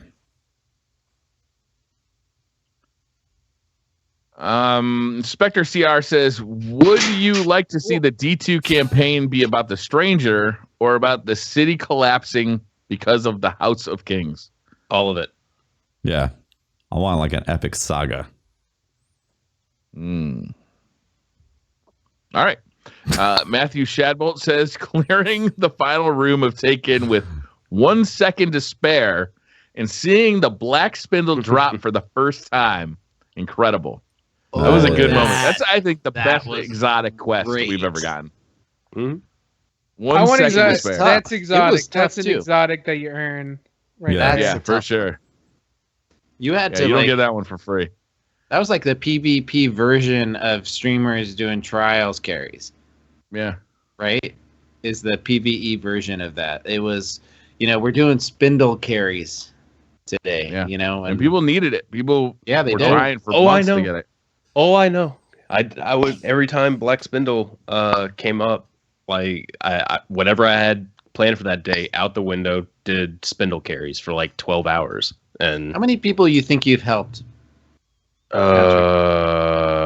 it in the hundreds? I mean, I've seen. Oh yeah, no, single a single stream would usually be like 100 people. Like I could usually, it was, yeah, I would get about six to 7 runs in 1 hour, and Really, you can do it that fast. Yeah. Oh yeah. Well, basically, I had one person in the party that would just invite people. Like one of my mods was in the PlayStation party, inviting people. And then I would, the second the mission was done, I would leave, start up the next mission. People would join in while I'm already running it, and I could solo the mission with basically very little help. So it is, yeah, take about six, 7 minutes. And I think that gun it's not just like any exotic either. The Black Spindle, even with its kind of bugginess, and then afterwards when they fixed it, it was an amazing sniper rifle. Mm-hmm. Yeah, yeah. It's good. It's so good. It's alright, I guess. Like. Bluewestlo, do you need a hand to get it? Yeah, that's no, guy. He doesn't have it, does he? Blue, do you have it? I've had it for the very day that thing came out. I did it, and I mean it was hard. Nobody really figured out the strategies to really efficiently take it on. The first time you did it, it was hard as hell, and for anyone the first time they do it, it's pretty hard because you're so overwhelmed by like all these blights, all these taken. They don't let up. Like you have to really, as a player, I think that was probably the first time it really showed your worth as a PvE player when it comes to skill. Because I know people are like, oh, PvE skill. It's like, but I mean, it was on clear display there when you did the Black Spindle. It's like, okay, well, who really knows what to do when PvE? Who understands this game? Who's going to analyze this encounter and understand it and maximize how well they take people through Black Spindle runs? Welcome to the Taken ship. Kill the blights first. If there are no more blights, kill the big mobs. If there are no more big mobs, kill the little scions. If there's no scions left, it means the room's clear. Go into the next one. That was my speech right as we would walk into the. As Holtzmann, you delivered it with exactly that much gusto. Yes, too. With that much gusto. But because on hour 12 of that, it's more of like this slurred. Is he drunk? Is he sleep deprived? Maybe you Is should he have just put a command in chat. As Holtzmann does it by himself, he was like, he doesn't even know if people are running it with him. He just knows that he's doing it again. There was one time where like I started giving the speech, but the people hadn't joined in yet. That's great. Cheese Nub says probably one of my favorite moments was getting beaten by Cosmo in Trials. Oddly enough, that's a good one. Cosmo can hold his own in Trials too. I've run a couple cards with him, and you know that Invis Hunter build is sneaky. Yeah, as shit. he does the Invis Hunter build very well. He's sneaky with a shotgun. Invisible with a shotgun. So we don't like Cosmo. Is that what we're saying? Cosmo is officially on the list. Invis shotgunner. One time, that's his build though. One time I found out that Memes runs around the Crucible invisible with a shotgun, and I was like, I can't look at you the same right now. My whole world is upside down. Oh man, I'm so proud of my wife. She's like got the sniper rifle out when I walked into the room to go grab a beer, and oh man, and she's out there doing the sparrow racing right now. She's getting it done. I just got your Christmas card in the mail today, by the way, Pope. Thank you. Oh, you did? You're welcome. Subcult 619. One of my favorite memories in 2016 was learning as a community what a taper is, as we waited in an endless queue for the Taken game. The taper memes were legendary. Dude, that's when I learned. I was like, does Destiny community know how to shitpost? Like, do they really know how to shitpost? Oh, and then I woke up at 4 a.m. and I woke up to the taper me. I was like, this community does know how to shitpost. So great. I'm so proud. I was legit proud. I was like, damn, you guys are quick. This is great. At one point on my stream, I had the Wikipedia for taper up because I didn't even know what the hell the thing was. So that was what was on my screen for the stream. Was the Wikipedia page for a taper? That was a long wait. It was like 3 or 4 hours, wasn't it? Yep. Oh my god! I'm gonna see if I can find my Twitter shit posts that I did during that. Continue. Game Collector, how do you think they will do a character reset story-wise in Destiny 2 if they do one? Love the podcast. Keep it up, please. You're going to start, right? You're going to spawn in, and you're going to go up and you're going to talk to the speaker, right? He's going to knock the smile off your face. He's going to be like, hey, look at this. And from his back, he's going to pull a gun out and just like... Matador. And your guys just Matador. fall over Matador. right there. And then you're going to immediately go into a character creation screen. Huh. I think it's easy as you have some event happen to the tower, and your vault is in the tower. So if the tower is destroyed, all your gear is destroyed. Oh, you can keep your character, but you lose your gear. Briar, let's be real. Yeah, you're more happy about more vault space. If they destroy the tower, right? I want to watch it burn. Briar, give me like 5 minutes with your account, and I'll solve all those issues. I'll solve all those vault space issues for you. Solutions. Don't do it, Briar. Briar's gonna go to Destiny 2. It's like, joke's on you. Nothing's in there. I nuked it all before you had a chance. I want to have like, I think it's a great great angle to be like the tower gets destroyed, and then there's a new set of guardians that are resurrected to hold on to the last hope of humanity, or the universe, whatever the hell, because it's more than just humanity at that point. There's the Awoken, the Exos, and all that. So everybody's assuming that our character is going to die. I don't really see where everybody's getting that from. Because we're going to start fresh. What good way? What else? Gear-wise. Yeah, but it's the same character, you think? Yeah. I want a beard. My character doesn't have a beard. What character does your character have? There's no beard on my character. Like that 3 needs lines to get of dialogue fixed. in the last 2 years. So actually doing the permanent Destiny stuff, there is a few lines. I was surprised at how many lines my character spoke. I felt like there was 2. And there's like a good 6 or 7 lines. Which doesn't sound that much better, but it is actually. There's moments where you're like, like Final Fantasy I spoke. game. Yeah. Yeah, I'd smack talk to the goodness. Little light. Yeah, little light. Classic line. That was a good one. don't call me that. Sigringi. Getting to meet Deej in person at E3 was the highlight of my year. He's such a nice dude with a passion for the game. We can all agree with that. Yeah. Festologist. My favorite moment was going into Wrath of the Machine blind at 365 light on day 1. I enjoyed it immensely, though access took 3 hours.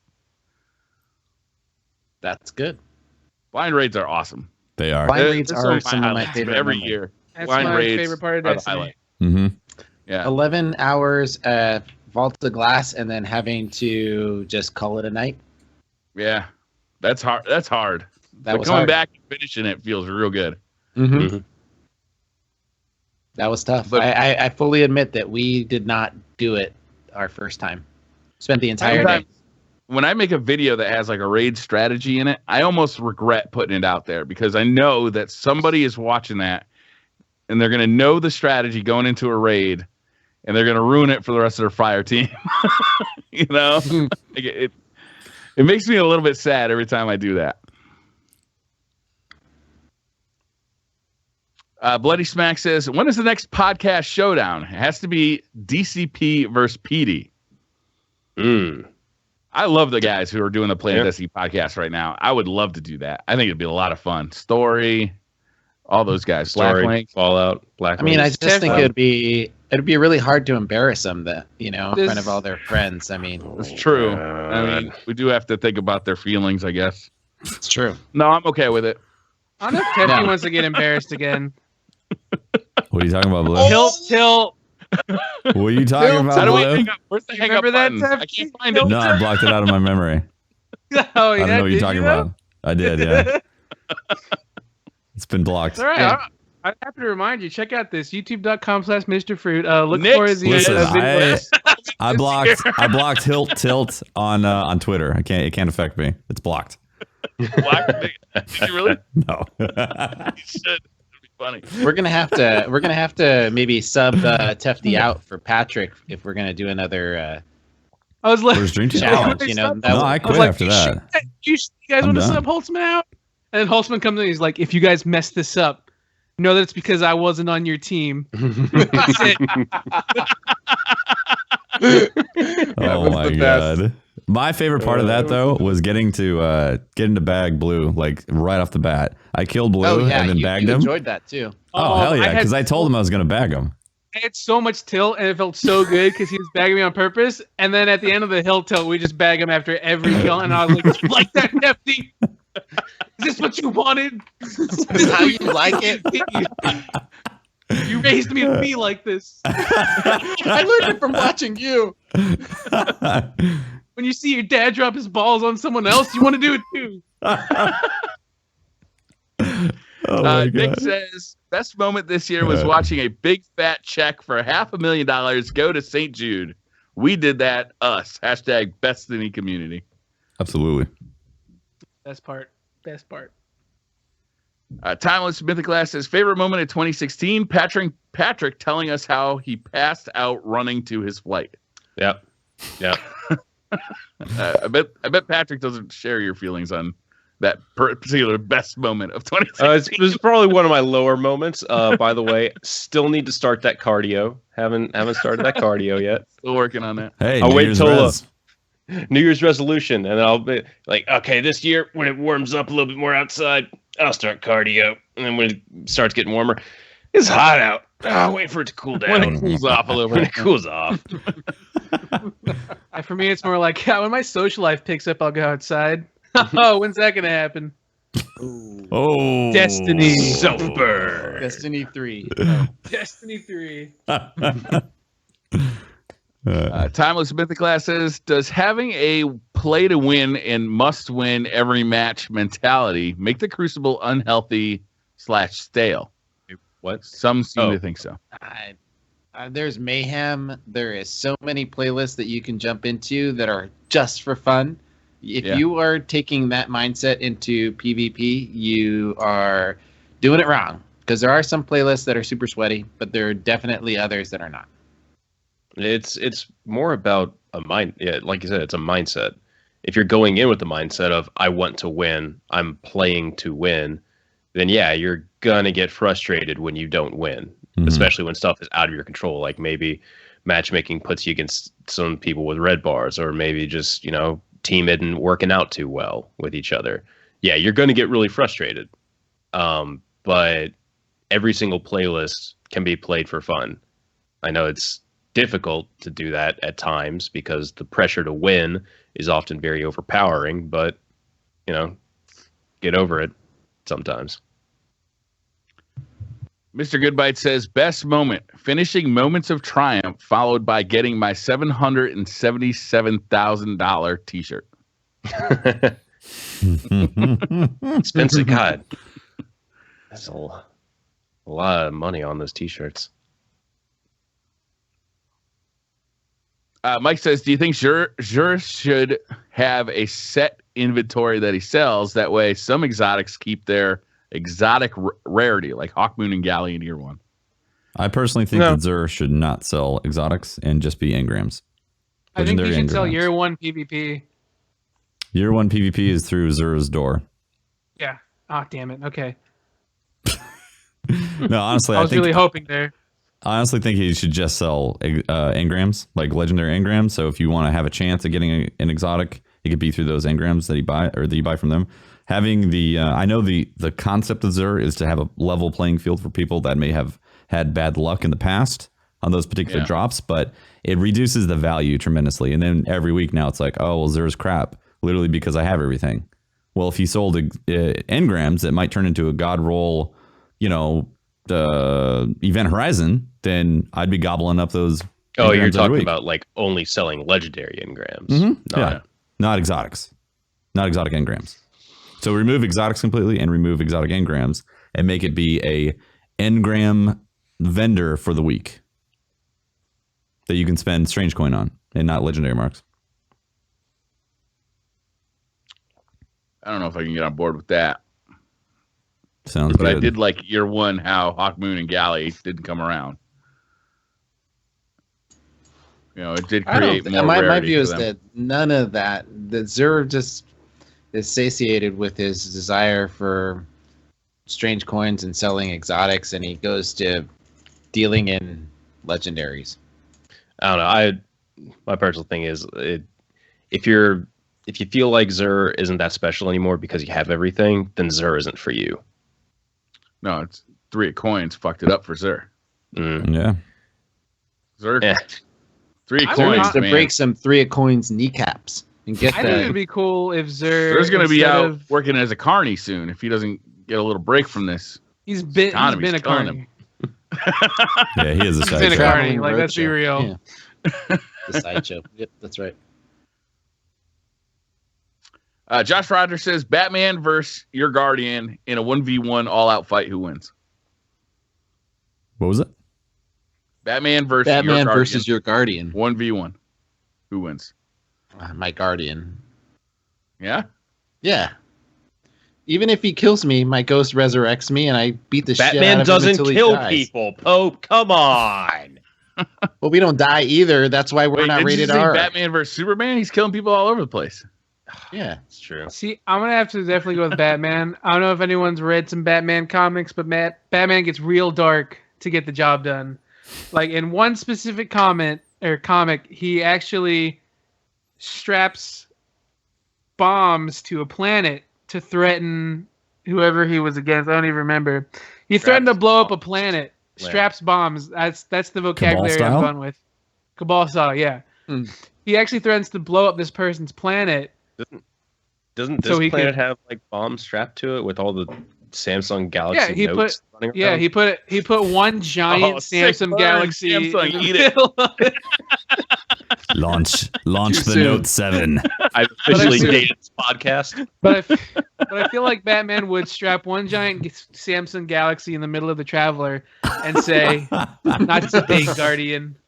How about you recharge that phone? This calls collect. The Samsung. Oh my god.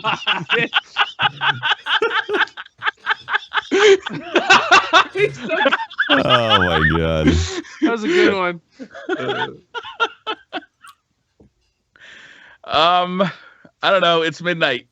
Are we done? 3 Yeah. hours? Yeah. Yeah, it's a 3-hour podcast, guys. Just about. Oh, Yeah. wait, what? This has been a great show, man. Yeah, I've it's a great this has end of been your fun as show. hell. Can we get Blue back on? I muted Blue so he can't hear us, but I'd really like to get Blue back on a regular show.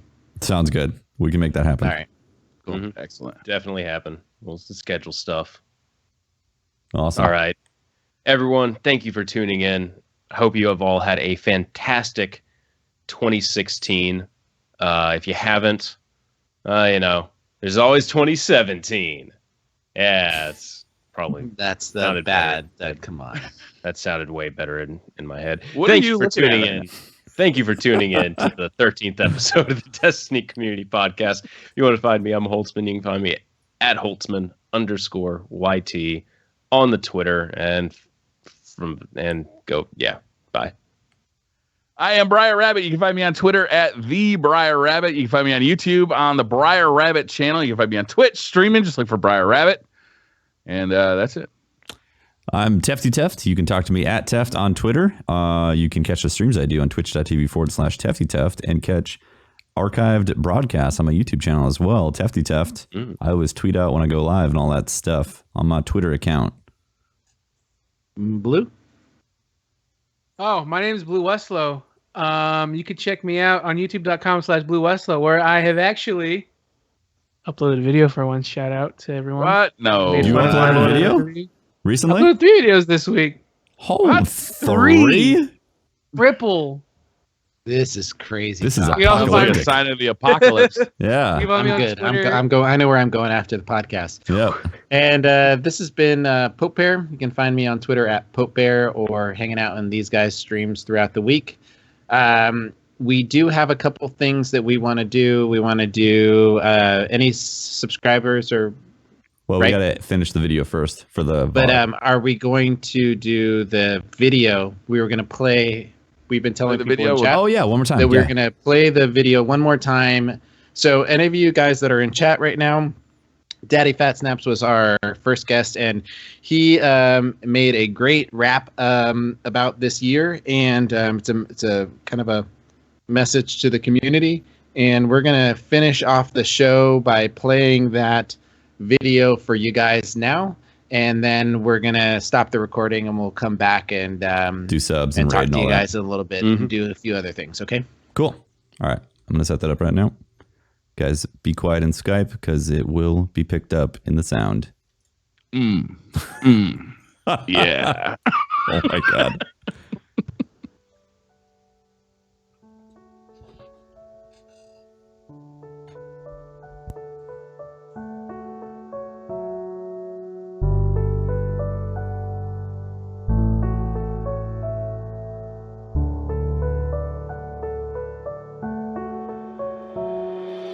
About to be a new year, so it's time to look back. Look at where we came from and how we should act. It's been some rough patches, man, I've understood that. But the future is bright, there's so much that we're good at. Destiny has changed, went through a metamorphosis. Certain people couldn't take it, hate from every orifice.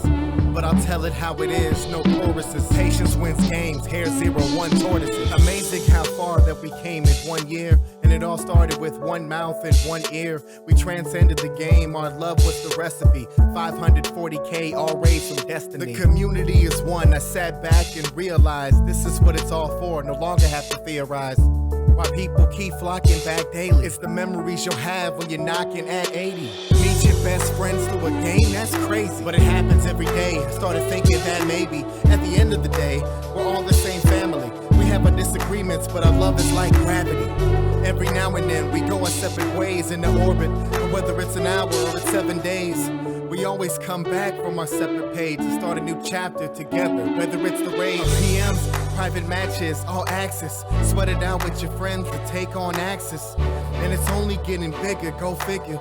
Destiny 2 around the corner, no whispers. And if you choose to go, I'll see you on the flip side. If you were a YouTuber, thank you for the quick guides. If you stream Twitch, man, thank you for the good times. And if you love my rhymes, then thank you for the good vibes. It's so easy to focus on the negatives, easy to pick apart executives or representatives of the narrative. But it's imperative that credit is given where credit is relative. They laid the foundation we inherited, so let us build on it. Attacks are unmerited.